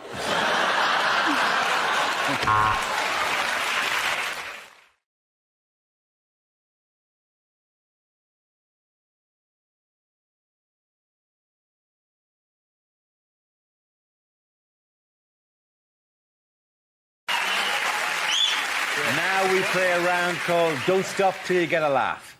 This game involves Frank, Andy, Frankie and Russell, so if you could make your way to the performance area, please. This is where we test our performers' stand-up skills. We spin our news generator, it settles on a topic, and anyone can volunteer jokes about the chosen subject. The winners are the people I judge who produce the funniest stuff, OK? Here we go, let's spin the wheel. First topic is parenting. Who wants to come in on that? Andy Parsons. Getting quick. You may have seen that there was a woman gave birth recently who was 72 years old. That's not right, is it? You don't want to be a kid struggling to walk to find out your mum's in exactly the same state. But in this country, it's been more, isn't it? The young people who've been giving birth. Alfie Patton, supposedly a dad at 13 years old. And then they were saying, oh, no, he's not the dad, some people. I don't know what's going to happen to Alfie now. Maybe he's going to have to join Fathers for Justice. Hey, he's probably got a superhero costume, hasn't he? Thank you very much, Andy. OK, let's spin the wheel again. Subject is history. Who wants to come in on that? Frank. Let's do it. Yes, history. I think it's important not to trust history. Don't take things for granted. I watched that film, The Elephant Man, recently, and it suddenly struck me after all these years that the Elephant Man doesn't actually look like an elephant. He doesn't. The Elephant Man doesn't look like an elephant. If anything, he looks like fresh ginger. Now, obviously, if you're putting up posters trying to sell a freak show, you can't say, coming soon, the Ginger Man. Or people are going to think, OK, they're not the best-looking people in the world, but I'm not paying to see one. Now, you can edit history now, right? They've brought it... Scientists have found out which part of the brain contains your bad memories, and they have developed a drug, you must have read about this, that can actually erase bad memories. It's what Ronnie Wood's 20-year-old girlfriend calls the morning after pill. Thank you very much, Frank.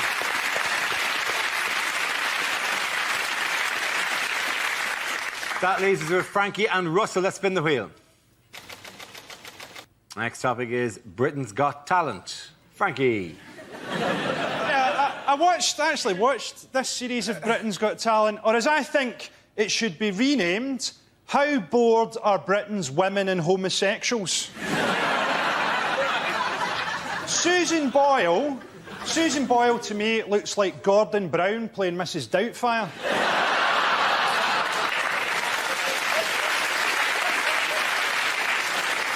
She was on Oprah Winfrey in America, and they subtitled her.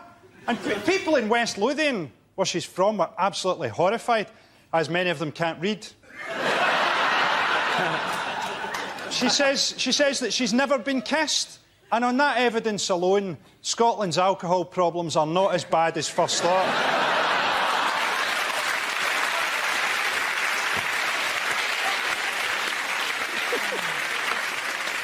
OK, let's see what Russell's been left with. Let's spin the wheel. OK, the topic is human behaviour. Some things you can't help doing. Do you find this? Like, if you get a cold can of Diet Coke, it's not enough for you to go, that is freezing. You have to find somebody you love and put it on their face. You can't... You don't do that with any other food. This soup's boiling in your eyes, but... For some reason, you become a fizzy torture. All right, Mum, Fanta, to the knee! We're all fairly peculiar. Sometimes you think weird thoughts. I was in Tesco the other day. I was offered a bag for life, and I found myself going, I can't commit to that. You know? I don't know what bags are going to be like in the future. I feel like a tool if I got a plastic one in 2024. People go, I've got a new bag. It packs itself and speaks Spanish. Piece of shit. What can you do? I can suffocate a child. That's all you're good for. He can speak Spanish. I can hurt your hands on long journeys. Very good. Well done, Russell. Points there go to Andy and Russell.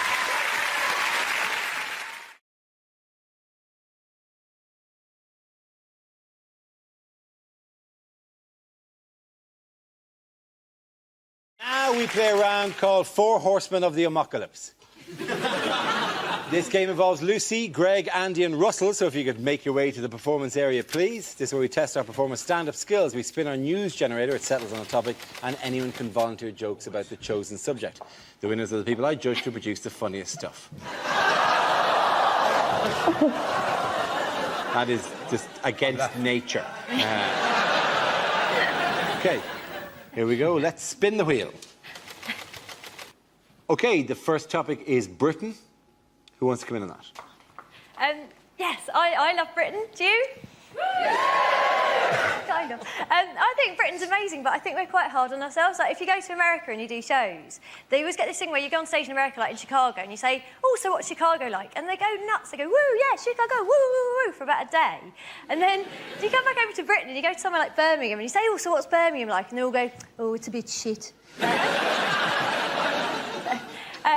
I live in London, in Britain. I live in Kentish Town, which is lovely because it is actually like a Kentish town. Unfortunately, the town in Kent it's like is Maidstone, which is crap. North London's quite posh, though, because there's a hairdressers near us, which is called the Elysian Fields Hairdressers. Oh, it's where heroic hair goes to die. Isn't that it? Where I used to live in South London, the hairdresser was called We're Going to Cut You, Slag. Thank you very much, Mr. Porter. OK, let's spin the wheel again. The subject is sport. Who wants to come in on that? So, hey, Freddie Flintoff, how drunk would he have been on Monday night? That's all I've got on that one. We have got a great new British hope for our sport, though. Laura Robson, Britain's tennis, 15 years old, both her parents Australian. We don't mind immigration when they've got a bit of talent. We object to people sneaking into Britain on a rubber dinghy unless they can do it really bloody quickly. Thank you very much, Ali Parsons. OK, that leaves us with Greg and Russell. Let's spin the wheel. The next topic is education. Who wants to come in on that? Russell. I remember school being fun. I think my favourite moment ever in life, pretty much. There was a girl in our school called Lydia. She was trying to make her calculator work. She was repeatedly knocking it against a desk. And after about an hour, our teacher went, Lydia! How would you like it if I banged you against the desk?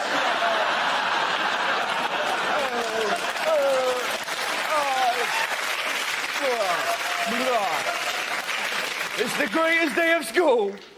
But that was more sinister, isn't it? Like, they're now talking about teaching 5-year-olds sex education. Of course, people are very angry. It's disgusting! It's too much! Like, calm down. Not going to teach them technique. Right, this is how I like to do it, kids. That's right. Kids aren't going to run home, put dolls around a toy car and go, look, Mum, they're dogging, they're dogging. It's going to be some poor teacher trying to talk to 5-year-olds about love. Can you imagine a harder job? Hello, children. I'm here to teach you about love. Good luck with that, mate. I'm off to lick that tree. Thank you very much, Russell. OK, Greg, let's see what topic you've been left with. Let's spin the wheel. And the topic is the human body. I have to tell you that being a tall man in this country is tedious, ladies and gentlemen. Tedious, because in small towns throughout the country, there are a series of jokes prepared by the locals on our behalf. I'll be walking innocently into a local pub or down the street, and I'll get several jokes. One of the jokes might be this. Just to give you an example of the level we're talking about. Another joke might be, what's the weather like up there? It's freezing. There's a massive climate change in this amount of space here. You toothless buffoon.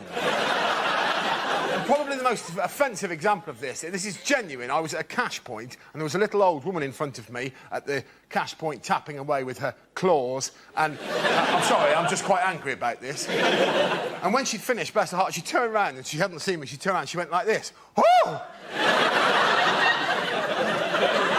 Maybe not that sexually. She said, oh! And then with no hint of irony at all, she asked me this question. Would you like a job at my house, changing light bulbs?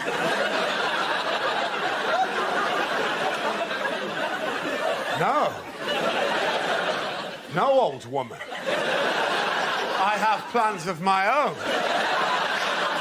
Now, get out of the way of the cash point. 20 minutes is long enough for you to have worked out that that's a Tesco club card.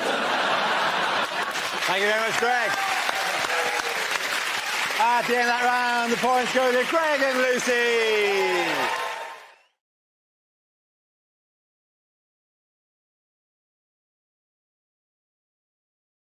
This is where we test our performers' stand-up skills. We spin our news generator. It settles on a topic and anyone can volunteer jokes about the chosen subject. The winners are the people I judge to produce the funniest stuff. OK, here we go. Let's spin the wheel. First subject is sleep. Edward. Does anyone here sleep with someone who snores? Yes? Well, I envy you, because I lie awake next to someone who snores. My wife snores terribly, and part of what keeps me awake is lying there going, how do you sleep through this? I can't sleep through it, I'm only next to it. The noise is inside your head. And how come you can sleep through that? But the sound of me making a sandwich in our kitchen, that wakes you up. There is no way me making a sandwich makes more noise than you're making right now. She snores. So she said the cutest thing to me one time, though. She says, do I not sound like a kitten purring? Bless. No. You sound like a cat drowning in porridge. If I had a kitten made that noise, I'd put it down. Apparently she had her nose broken a couple of times when she was a kid. Didn't teach her, she's still bleeding snores. Thank you very much, Ed. OK, let's spin the wheel again. Subject is health. Andy Parsons. With flu jabs now, what they do, don't they, is they put a little bit of flu into you to help you combat the flu. I was thinking by that argument, surely you should be able to have the odd cake to help you fight obesity. Because let's face it, you can do too much exercise, can't you? You know, did you see Madonna's arms? They didn't look right, did they? It's like half human, half Terminator. Of course, that's the problem when you're always picking up small African children going, no, no, no. Thank you very much, Andy. OK, that leaves it with Russell and Jack. Let's spin the wheel. The next subject is television. Who wants to come into that? Jack.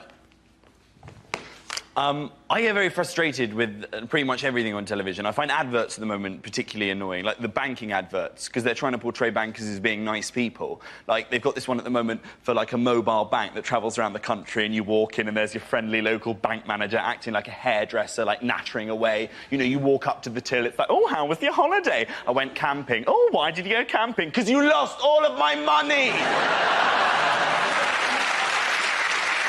Decided the only option I've got is just to not watch TV at all, because everything annoys me. And I've got quite a lot of people that pressure me into doing that as well. Like my dad, he's quite old-fashioned. He's always saying, you don't need to watch television. You should do other things, better things, more edifying things. Don't watch TV, Jack. You should read. Read the great novels. They're entertaining, they're educational. Even read the Bible. The Bible is engrossing. It's enthralling. The stories of Jesus, they're encapsulating, they're invigorating. I'm like, no, Dad. If I wanted to be entertained by 12 people sat round a table trying to impress some bearded Jewish know-it-all that thinks he's some kind of deity, I will watch The Apprentice. Thank you very much, Jack Whitehall. OK, Russell, let's see what you've been left with. Let's spin the wheel. And it's fitness. Could have been camel toes. Now, I was in the gym the other day. I was in a locker room, and a 5-year-old boy ran in and jumped into a locker. Now, sometimes you know you're just going to have an incident, right? You could hear him in there giggling, and you knew what he was going to do. He was going to jump out and scare his mates, because his mates appeared seconds later, like, where's Stephen gone? Where's Stephen? He was near a minute ago. This is most irregular. And he waited, not for his mates, but for 3 huge naked men. It was fantastic. They were kind of walking past, and this little kid leapt at those men like a cat with rabies. It was incredible, right? Just from nowhere, the noise they made, I've never heard a noise like it. They sounded like a tugboat getting molested. It was like,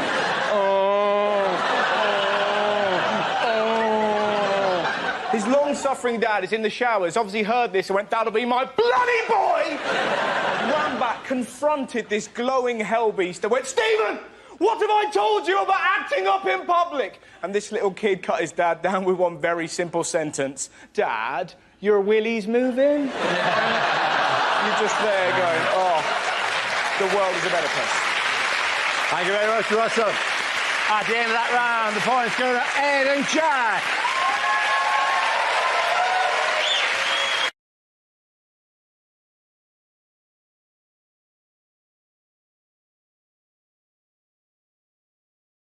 This is the news that after just 12 days, the Tory party leadership race is over. Andrea Leadsom dramatically withdrew, paving the way for Theresa May to become Prime Minister. Did you follow the dramatic leadership race? Oh, yes. Oh, it's exciting, wasn't it?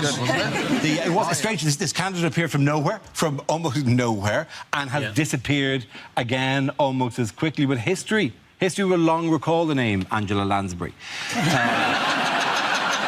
There she is there, writing some murder like she does before she runs for things. Why was Angela Lansbury such a controversial figure, though? Because she was actually Grayson Perry. She thought she would be a better Prime Minister than Theresa May because she had children. And effectively, that only people with children would care about the future of the world. And that people who didn't have children, like Jesus, for example, would be thinking, as soon as I'm gone, that's it. I don't care. As a childless woman, I would like to say that I think she actually has a point, because I couldn't give a shit, mate. As a childless woman, I just wake up at like 11 a.m, I just do some fracking. Then I go for some, like, a long lunch, have a bottle of wine. Do I recycle it? Do I heck? And then just sort of go home and try and devalue the pound. And then repeat, that's it. Do we know that she definitely has children, or is it just another lie? Is it a British thing for people to just come out of their front step to tell you things and then leave? Often. It's not even her house. It's not even her house. She was burgling that house. And then the police interrupted, and she decided that was probably a point to drop out of the race. By the way, welcome to the country. And how are you finding it over here? Nobody told me that you guys have foxes just running the streets. I didn't know. I saw a fox for the first time, and I was alarmed. And everyone was casual about it, and because I was like, that is not a dog. I said, I'm from Africa. You guys assume we have animals walking around. I haven't seen a fox in 10 years, and the last time I saw a fox, it was at a zoo. And also, you lied and you said it was summer. Welcome, my friend. Welcome. I was intrigued by the fact that Theresa May ran a campaign, a successful campaign to become Prime Minister by doing and saying nothing for about 6 weeks and just watching everyone else die. The one thing we've learned is how Theresa May plays Call of Duty, which is online. Theresa just finds a place to hide, holds up with the shotgun, lets the killing commence, pops out lurking, pam, pam, pam, gone, back in again. My big worry with Theresa May is that she might smile and it'll be winter forever.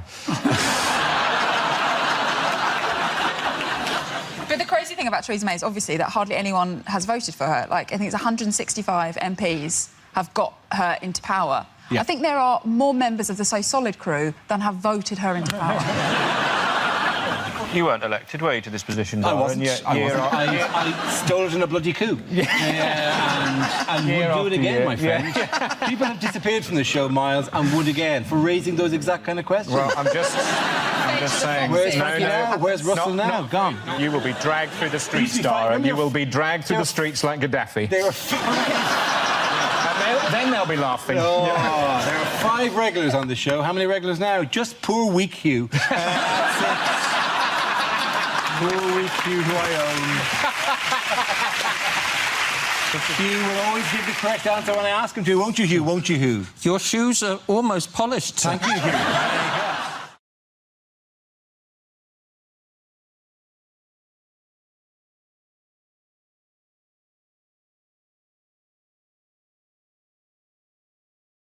OK, now we play a game called What on Earth? I show the panel a topical image from somewhere in the world and ask them to tell me what's happening. So, teens, what on earth is this?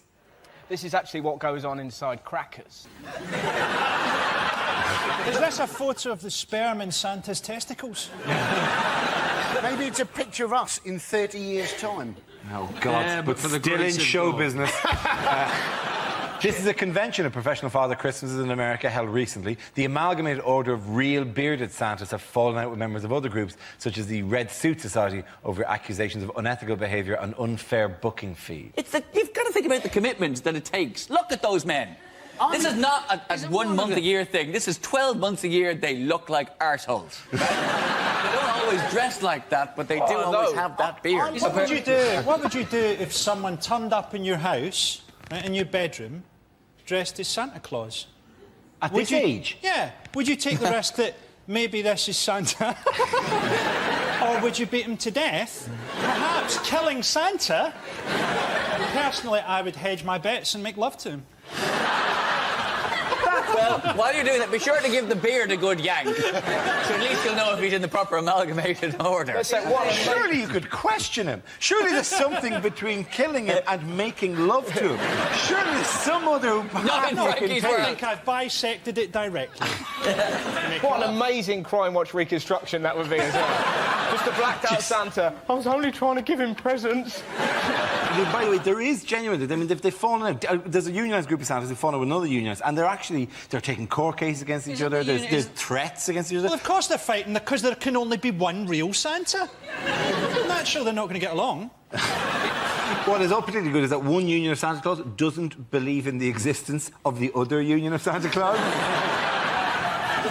What if you let him go? What if you let him go? You accepted his story that he was Santa Claus. Are we still in your room? Surely the next step for that Santa is going to be him at the next house weeping on the floor. It's what happened, Santa?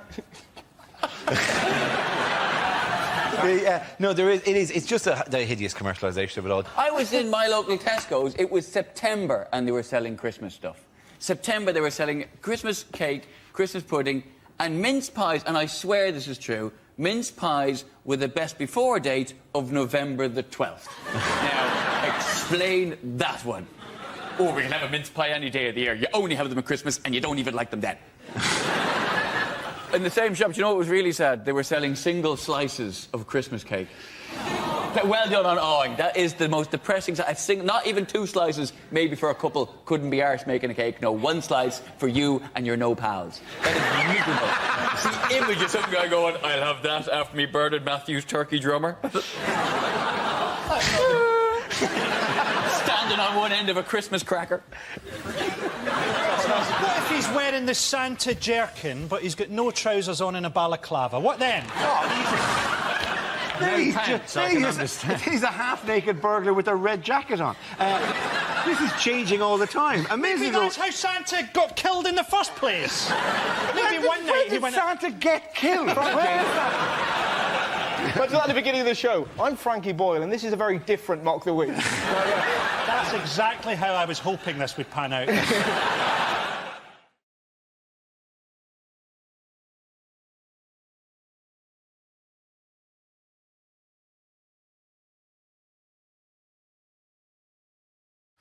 Let's spin the wheel. The first subject is parenting. Who wants to come in on that? Avivada. I'm a parent, and no one ever actually prepares you properly for being a parent. They give you some books about what's going to happen to your body, how the baby's going to grow. When I find out nowadays if any of my friends are actually going to have a child, the only book I give them is We Need to Talk About Kevin. Because I'm not going to lie to you, it hasn't really worked out for me. I can kind of tell how old people's kids are by the enthusiasm in their answer if you ask if they've got kids. Because if they go, yeah, I've got kids, you can tell the kids are still quite young. They haven't had time for the hate to really kick in. So having a daughter and having a son, I've actually worked out why you men are so messed up. And what it is, right, is because my son, he talks quite a lot. He rabbits on a lot. And the other day he was going, Mum, Mum, and I just went, shut up, or else I'll knock you out. And he turned round to me and he went, Mum, I'd like to see you try. So I tried. I had to see if the joke would work. And I realised, because my son, he's the same height as me now, he plays county-level rugby, he's actually stronger than me. And I realised, gosh, I actually can't physically hurt this boy. So I sat there and I thought about it, and it was at that point I realised, oh, my gosh, I'm going to have to mess him up psychologically. what we do. Thank you very much, Alan.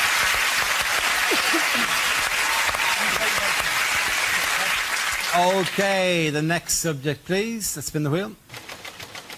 Next subject is science. Who wants to come in that? Chris Addison.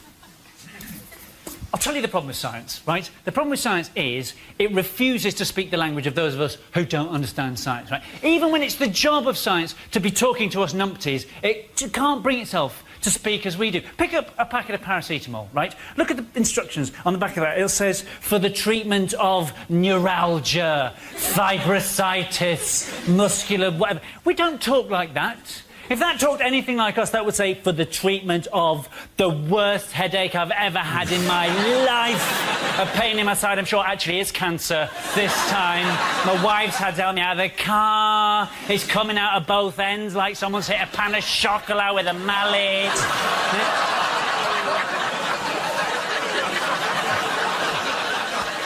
That is how we talk, right? But it doesn't. We can't tell what's actually science and what is some hokey nonsense dressed up as science to, you know, entice us in. That's why cosmetics companies, whenever they bring out a new thickness of goop, right, they give it a kind of sciencey name so we'll be all dazzled. Nivea DN-Age. OF off. Right? Avon's new cream is called a Nugenics. What? A Nugenics, right? That's been through marketing, that's been through focus groups, design. Did nobody at any point go, a Nugenics? You don't think that sounds a bit Third Reich-y, maybe? What next? New pro-genocide, now with anti-Semitox. Sandra, can I borrow your ethnic cleanser? Well done, Chris Addison. And that leaves us with Milton. Let's see what you've been left with. Let's spin the wheel. And the topic is the USA. So I've just come back from America, apparently. While I was there, I saw one of those very, very, very, very, very large Americans. He said he fitted kitchens. I said, I bet you don't.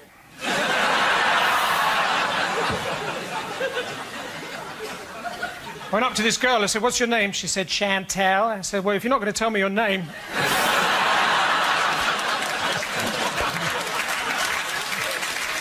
I said, what do you do for a living? She said, don't go there, don't go there, don't go there. I said, I hope you're not a travel agent.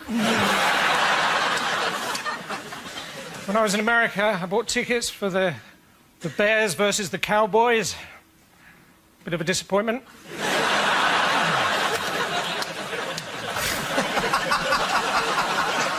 I want to see Bears versus Cowboys. And then I bought tickets for the Giants versus the Jets. Another missed opportunity. Then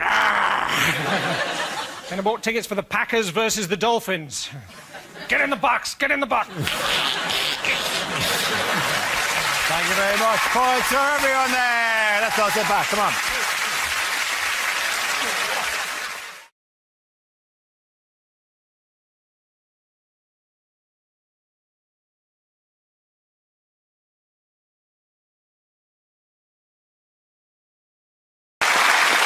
We start with a round called Picture of the Week. I show the panel a topical image and ask them to tell me what is happening. So, what's happening here? It's Nigel Farage, clearly, isn't it? And hopefully he's holding his breath until we leave Europe.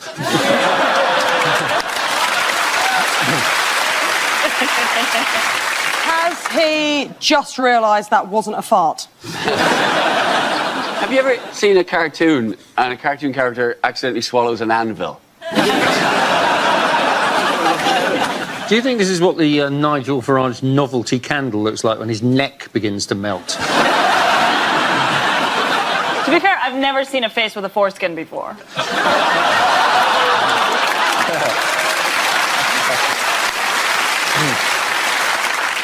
I've never seen a foreskin. He looks like he's just come out of a toilet he's left an awful smell in. So is he saying, I'd leave means leave it a minute if I was... Do you think that is the face he pulls when he's asked about any of his other policies?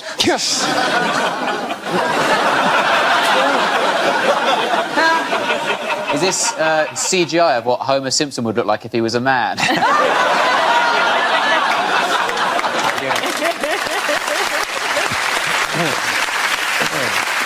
Do they have the correct answer? Yes. That is Nigel Farage in front of a poster that says Brexit Party. Thank you, Hugh. Yes, this is Brexit leader Nigel Farage, pictured at the party's general election campaign launch in Westminster. This week, Farage announced that his party will field more than 600 candidates, although he himself will not be standing for election. What did you think of his strategy, of his launch? Well, it's weird, because he's saying that he's going to field 600 candidates, but he's not standing himself, and he also won't tell us any of their names. I'm going to wager that all of these 600 candidates look a lot like Nigel Farage wearing different hats. He also, I don't think it is, this can't be right. He can't be that much taller than everyone. That's why they're standing, isn't it? Because a lot of these are like, the average age of them is like 70, so they're just doing it because they know that Parliament's got central heating. Yes, so 600 cans. Not himself, though. No, he's not standing, but he should be made to stand on the basis that the whole thing is his fault. He should be made to stand on the he who smelt it dealt it. He shouldn't be in politics. He's a radio DJ. What has he got to do with it? That's his job now. Imagine if Tim Westwood had this kind of influence. Imagine if Tim Westwood was like, I'm going to get 600 of my crew, baby. We're going to... Brexit means Brexit.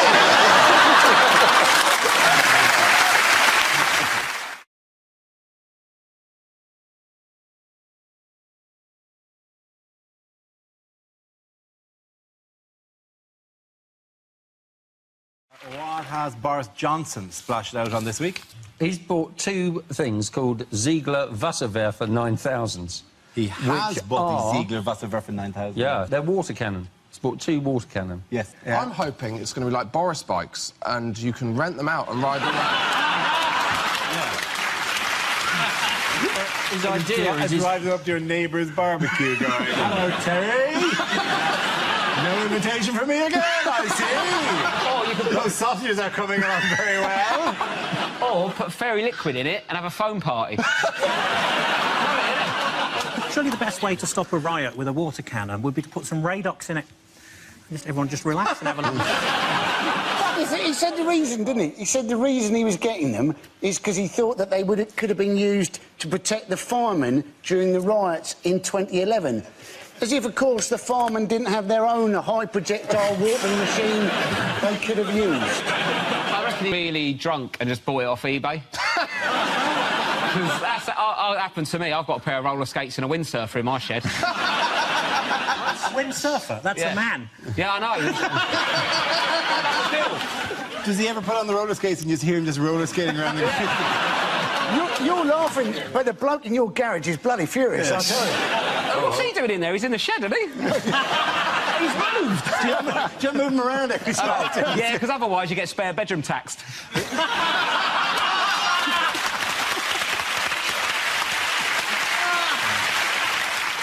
If Boris Johnson ever offers to show you his water cannon, say no. And Boris, if you're watching, I don't want your money, I just think you should see our kid.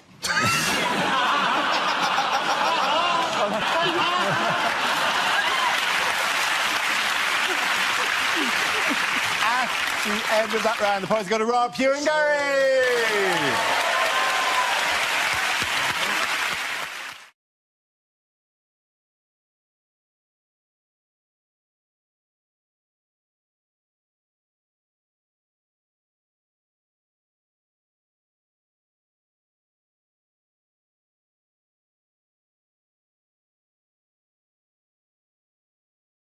Lines you wouldn't hear in a costume drama. Henry chewed her. But why did he chew her? The Zulus have us surrounded, sir. They're standing on the horizon waving their spears. Wait a minute. Those aren't spears. Mr. Darcy, I do believe you've poked me on Facebook. So, King Henry, I'm your 5th wife. Hang on, divorced, beheaded, died, divorced, but... Oh, shit. And for the latest news from the big house, tune in to Pride and Prejudice Extra, starting now on BBC Three. I worked for the Duke of Wellington when he invented the Wellington boot, and the Earl of Sandwich when he invented the sandwich. But I suppose my happiest time was working for Lord Strap-on. Let me read the signal from the Victory. Are you paying too much for your car insurance? Ah, the Duke! My daughter has been itching to meet you. Chlamydia! The points at the end of that round go to Frankie, Hugh and Lucy!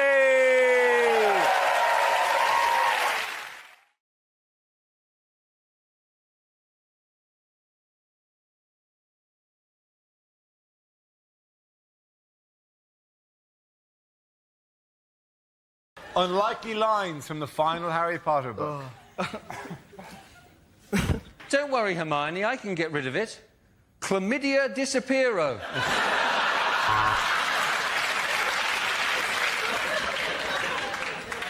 OK, Hermione, said Harry, unbuttoning his zip. I'll show you a really magic wand. No, there is no post today, said Ron. The Owls are on a one-day strike over pay and conditions. Midway through the orgy, Ron winked at Harry. This is better than Quidditch, his eyes seemed to say. It was a magic mirror that showed the future, and in it, Harry seemed to be a 30-year-old actor appearing in something called The Bill. Get the snitch, said Harry. I'll tie him down and you can drill through his kneecaps. As the old man stood in front of him in his robes, clutching his wand, Harry regretted transferring to Catholic school.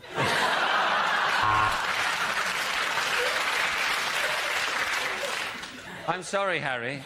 I'm having a baby and it's yours, said Professor McGonagall.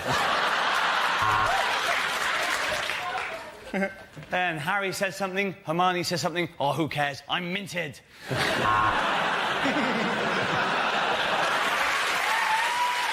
the end of that round, ladies and gentlemen, have to give the points there to Frankie, Hugh and Mark!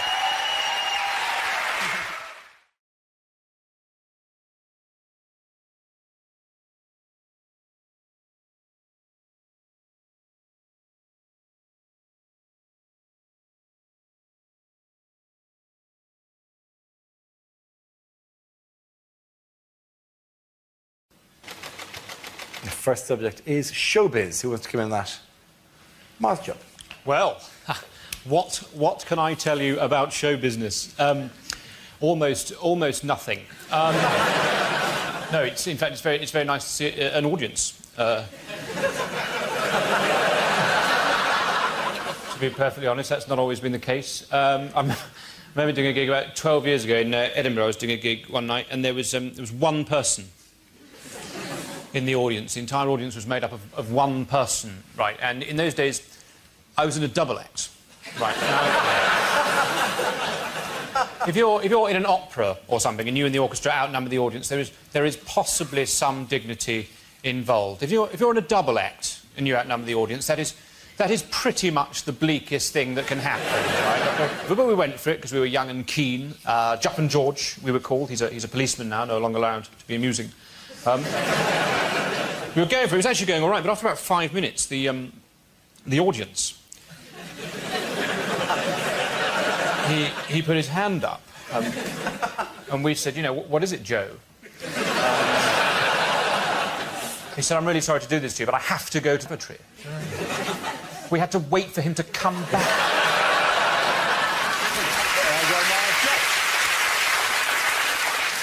All right, let's spin the wheel again. Next subject is nightclubs. Who wants to come in on that? Nate. Yes, so, nightclubs.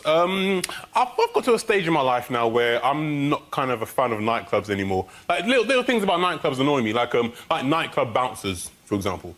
You know, you get those big, massive guys who take their job a bit too seriously, you know. They stand out in front and go, no, you can't come in, you can't come in, yeah? I said so, yeah? I'm here because I'm the boss, all right? I'm here because I'm the boss. It's like, no, you're here because you haven't got any qualifications, man. Don't get it twisted. Of course, I don't say that to his face, because I'm not dumb, you know. I've got qualifications. The biggest reason, though, why I don't like nightclubs is because I don't operate well in nightclubs. Like, you know, like approaching women, for example. Like, I've got something in me that in nightclubs doesn't work. It's called manners. One time I was doing this gig, right? It was this out-of-town gig. I was staying over for the night, so I thought, you know what, I'll go to a nightclub, you know, check out the local nightlife. I'm in the club, I see this nice girl, very attractive, so I thought, OK, you know what, I'll approach her, right? So I walked up to her and went, hey, how you doing, you all right? You having a good night? And she went, idiot, though, you're trying to shut me up, yeah? Get me rotted, face, what are you doing, man? I'm like, well, I'm going to talk to you, man. Get me rotted, face, idiot.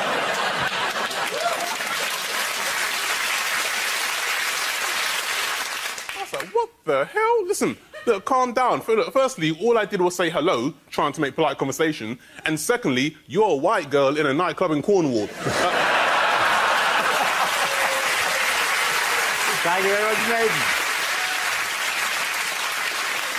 So that leaves us with Gary. Let's see what you've been left with. Let's spin the wheel. And relationships. Sorry. That does actually look like me and my girlfriend. Apparently, in Norfolk, the marriage guidance service is called Related. My girlfriend says I'm not very romantic. The other day we were kissing on the sofa. She said, how about we take this into the bedroom? I said, OK, you get the other end. When she suggested we try playing doctors and nurses, I was really hoping for something sexier than being left in a corridor for 2 days. My girlfriend and I are trying for a baby. Her mom's agreed to help out, just till I get hard.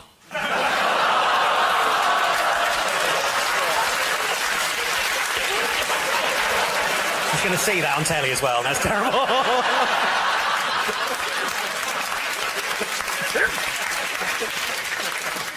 They always say you'll find the love of your life when you're not really looking, which was true, but by then I'd run her over. I've been trying to persuade my girlfriend to sexually stimulate me with her keyring, but she just keeps fobbing me off, so... When I heard you could now be a sperm donor by post, I came in a jiffy.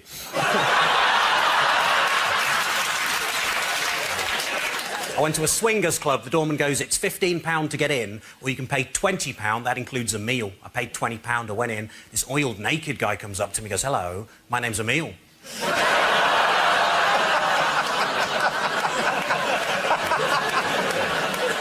I once had a one-night stand and I didn't get an erection. That isn't cool. Luckily, the woman I was with was really understanding, and she just said, don't worry, that used to happen to me.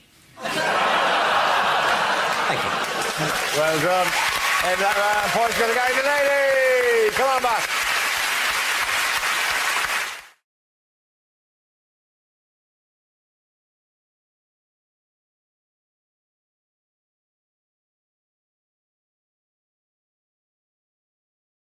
Now we come to scenes we'd like to see. So if everyone can make their way over to the performance area, I'll read out this week's topics, then we'll see what our panellists can come up with.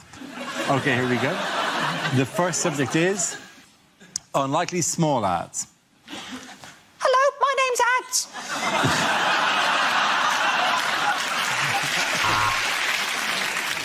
For sale, 1 tent. Please contact the BBC.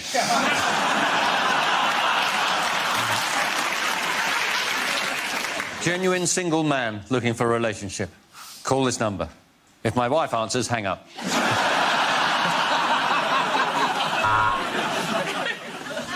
Free to good home. Fucking printer.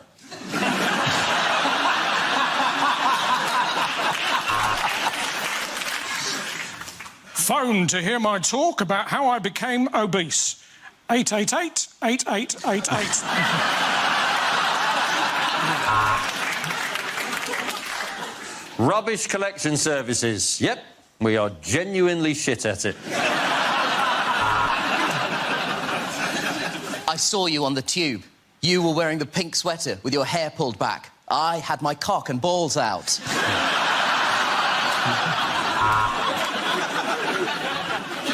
Do you want a hard-working plumber for a reasonable rate?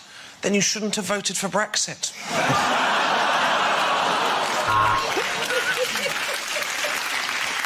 Learn English on Owner Home. Good examplings, quick books, disbelievable price. You buy? Applications are now open for the Donald Trump School of Talking to Women because those bitches are not going to interrupt themselves. Wanted, the internet, as I seem to be the only person in the whole bloody world still using the small ads. Have you lost a ginger cat? Check the top of Donald Trump's head. Phone to hear my talk about my reaction to eating a South African bishop. 000-00-822.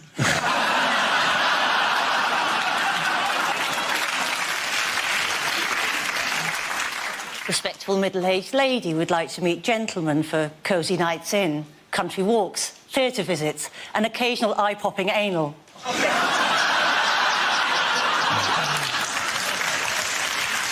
Okay. The next topic is things you wouldn't hear on a TV cookery show. Hi, I'm Nigella Lawson, and before I bake any cake, I like to chop my flour into lines.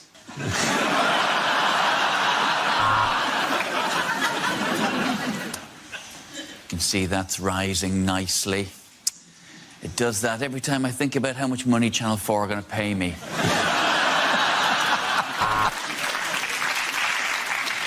Hello and welcome to Can't Cook, Won't Cook. Today we won't be making anything. Goodbye.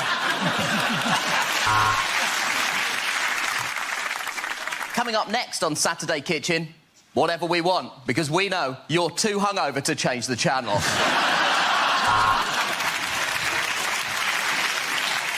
This is a hot pot. This is a fucking hot pot!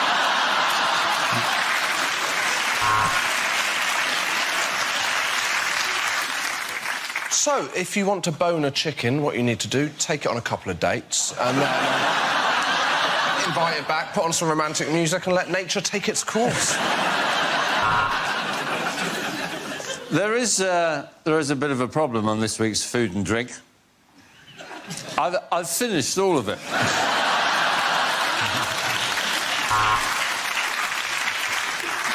This is a Thai chicken curry, or as I like to call it, hot Asian cock.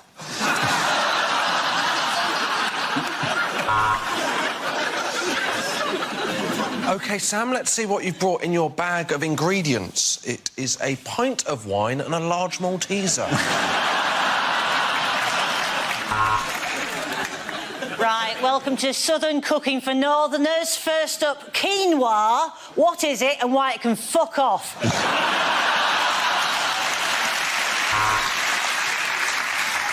Well, if you're going to pop it in, don't forget to cover it first. I didn't, and that's why I'm making paternity payments.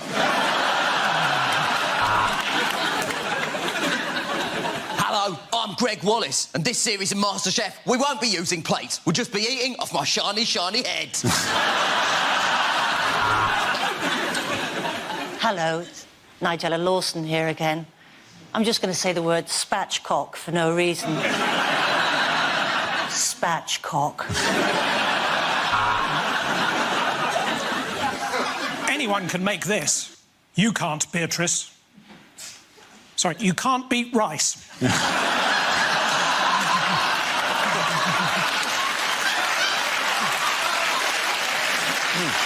Let's just all go home. Yeah, let's just go home. Welcome to Great Indian Bake Off. I'm Paul Bollywood.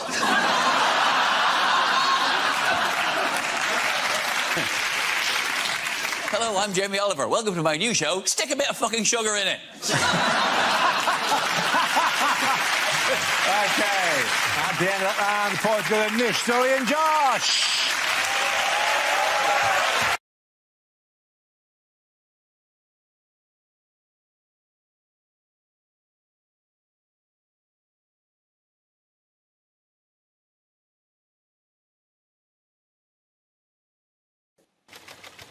And the topic is marriage. OK. Yes, well, since it's Pride Month, I will also talk about being gay, because it's all I've got. And, and no, in many ways, in this country, it's a great time to be gay, because we have things like gay marriage, or as I like to call it, garage. Garage is designed to bring equality so that gay people can finally be as miserable as straight people. And it comes up against a lot of opposition, and you see it now, like recently in Australia they had it, where it comes up against opposition from a lot of religious groups and clubs, the Catholic Church. And you can understand why. I'm sure a lot of us will remember the Bible stories from school. Do you remember the one where Jesus stood on the mount, didn't he? And he said, "Verily I say to thee, love thy neighbour as thy love thyself. Look after the poor, heal the sick, feed the hungry. Don't start fights or wars. Just look after each other, love each other, and you'll all be fine." But I cannot stand them damn queers. I think it's disgusting what they do to each other. I mean, why have they got to be so up in your face about it all the time? I mean, who's the wife? It's a very famous parable. Thank you very much, Tom. Boys and girls, Tamara. Everybody come back.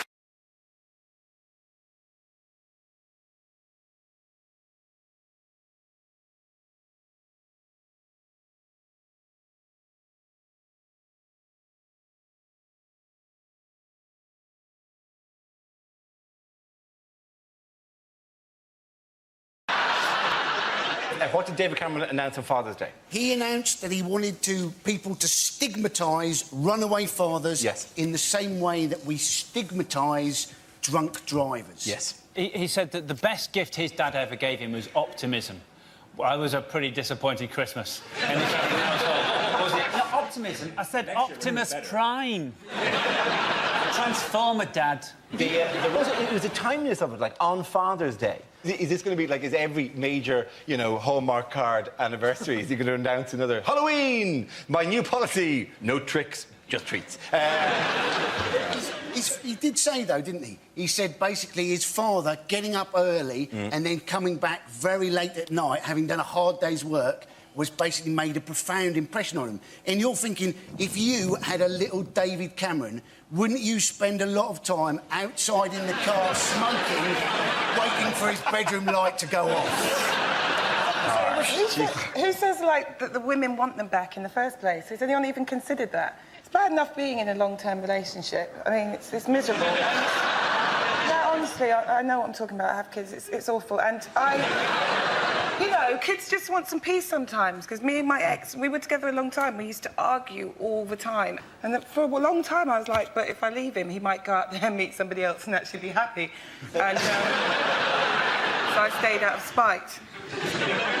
It was an unfair attack by David Cameron, really. I mean, he just stigmatised the whole group. Just because you father a child out of wedlock, you run away, take no responsibility for that child and never see them, does not mean that you're not Mayor of London. There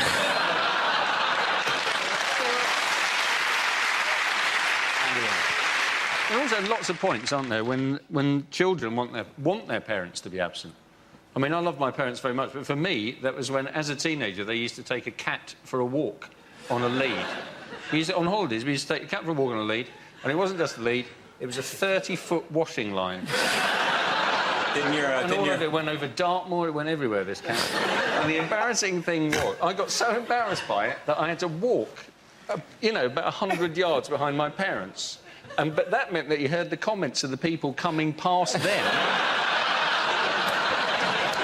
And that is awful, awful for a teenage boy to be subjected to someone going, you see those people with the cat on the lead? I think they may just have been released back into the community.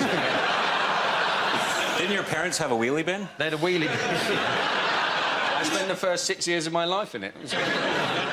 Did you still have washing on the lead? No. 2 birds with 1 stone, that'd be fantastic. Yeah. In fact, put a bird on the lead and the cat could chase it.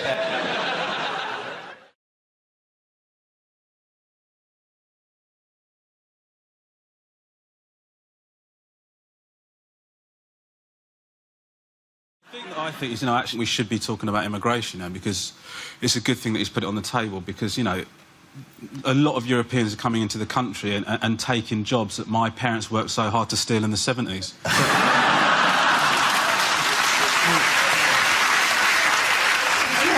And, you know, on behalf of the Irish, we were quite irritated at the time. Because we'd done a good job of nicking those jobs in the 50s, and then you arrive in, waving spices and whatnot. We had no response to that. Well, listen, if UKIP get in, it is you who are in trouble, because it is, you know, taking jobs from British people is their big worry, isn't it? This will be Mock the Week with Sue Barker. She's the natural second choice. When I finally get deported, Exactly. Sue Barker's will be stepping into all my jobs. Yeah. I think you'll find, though, it was the spices from the East and the Irish cuisine that joined together to form the potato wedge. A beautiful thing. Nigel Farage, he said there was going to be a flood of Bulgarians and Romanians coming over on New Year's Day. Turns out there are now, in fact, 4,000 less Bulgarians and Romanians in the country now than there were last year. So obviously the Bulgarians and Romanians who were in the country suddenly heard that all these other Bulgarians and Romanians were coming to Britain, and they thought, well, that's why I left the country in the first place. It works both ways, though. It works both ways, and the British are even sneakier at getting into countries. I keep having British children. They sneak in through my body, and then they talk like this way, and they love queuing, and they eat beans and toast. I don't know where they're coming from. I think you need to address your open-door policy there.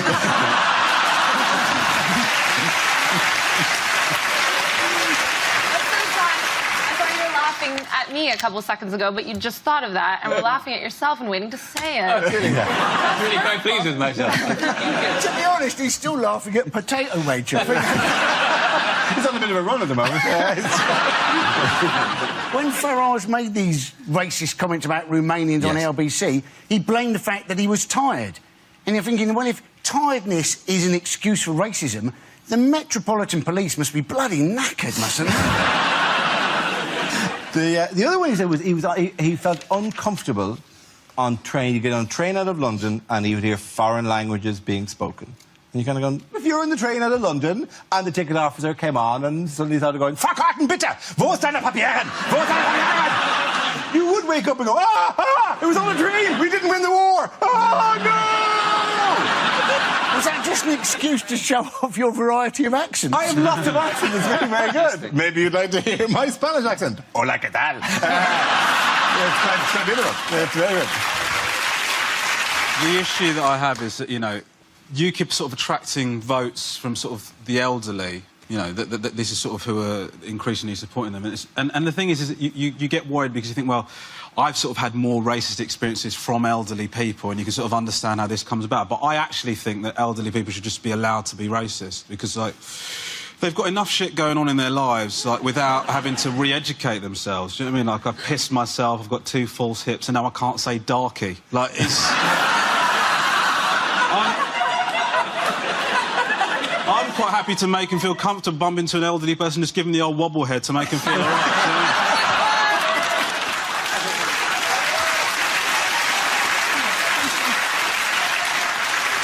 I don't mind that UKIP's on telly all the time, even though they've got no MPs in the House of Commons.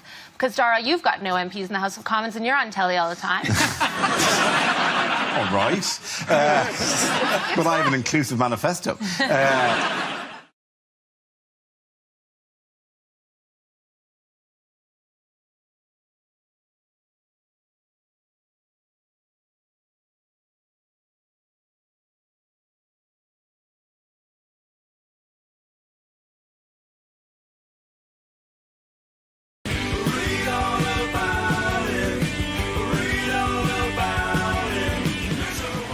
Go. Let's have a look at the first topic. First topic is health. I had to have my penis looked at.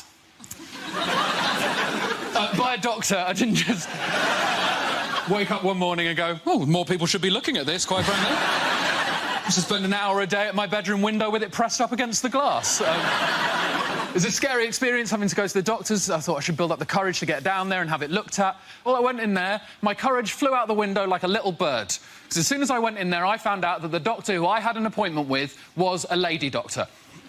Now, I obviously don't have a problem with ladies being doctors. In fact, give them the vote, that's what I say.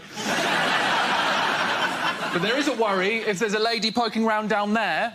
In that context, what if your nethers decide, ooh, think it's time to go to work? Luckily, then, I remembered I'm not an Alsatian whose lipstick pops out at the slightest whiff of an undercarriage.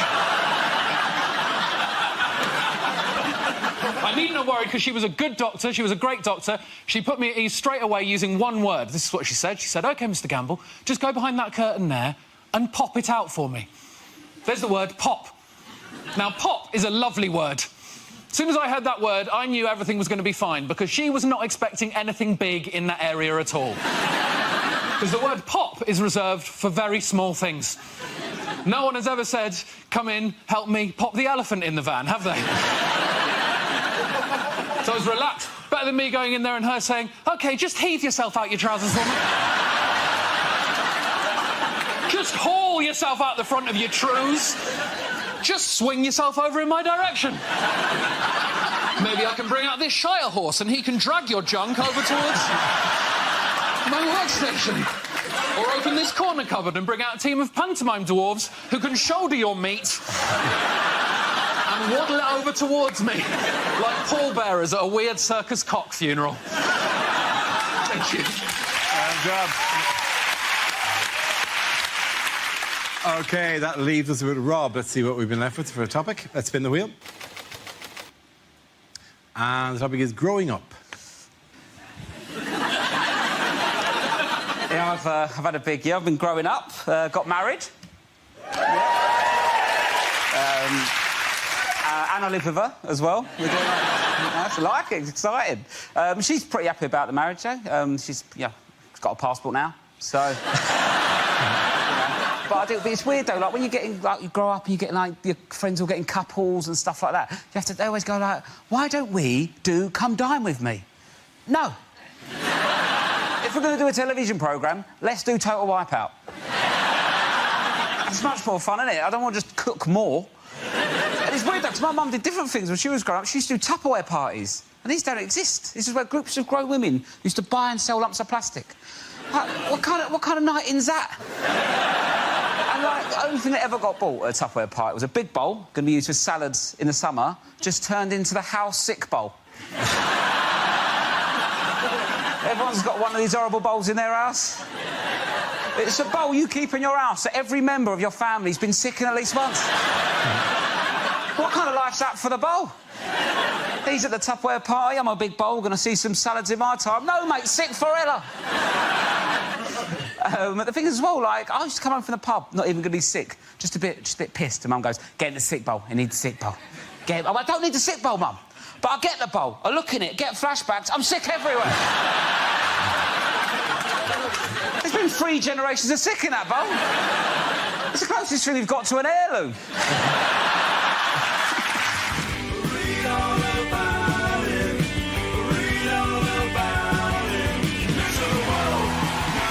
Both of you. Points for both Rob and Ed. Come on back.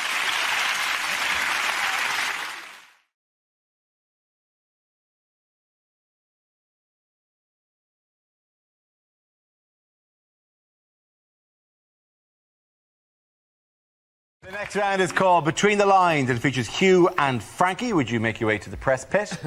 In this round, one of them takes on the role of a person in the news addressing the media while the other translates what they really mean. Frankie, you are Prince Charles making a New Year address to the nation. Hugh, you will tell us what he really means. My loyal subjects, my homies, my bitches. I'm proud to say that Harry will be serving in Iraq. I'm sure that he will find a useful role to play. 3 miles behind the other troops, in a sealed titanium war bubble. I do hope that he doesn't get shot. How will I break the news to his father?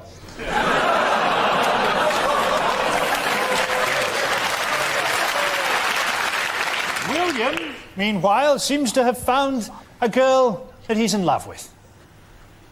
So now he can marry someone else and keep her as his bit on the side. tabloids are desperate to get hold of saucy pictures of Kate. I've got some. It was good to see Helen Mirren winning a Golden Globe. I thought she did a wonderful performance as my mother. I've been having some very confusing dreams.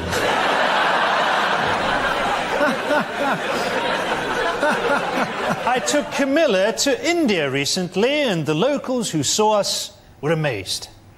He thought, blimey, Diana's let herself go a bit. Surely it is now time that Diana was laid to rest. After all, it's nearly 10 years since we had her killed. My sons were both very upset at the time. He kept on asking why I smelt of brake fluid. Well done to Hugh and Frankie!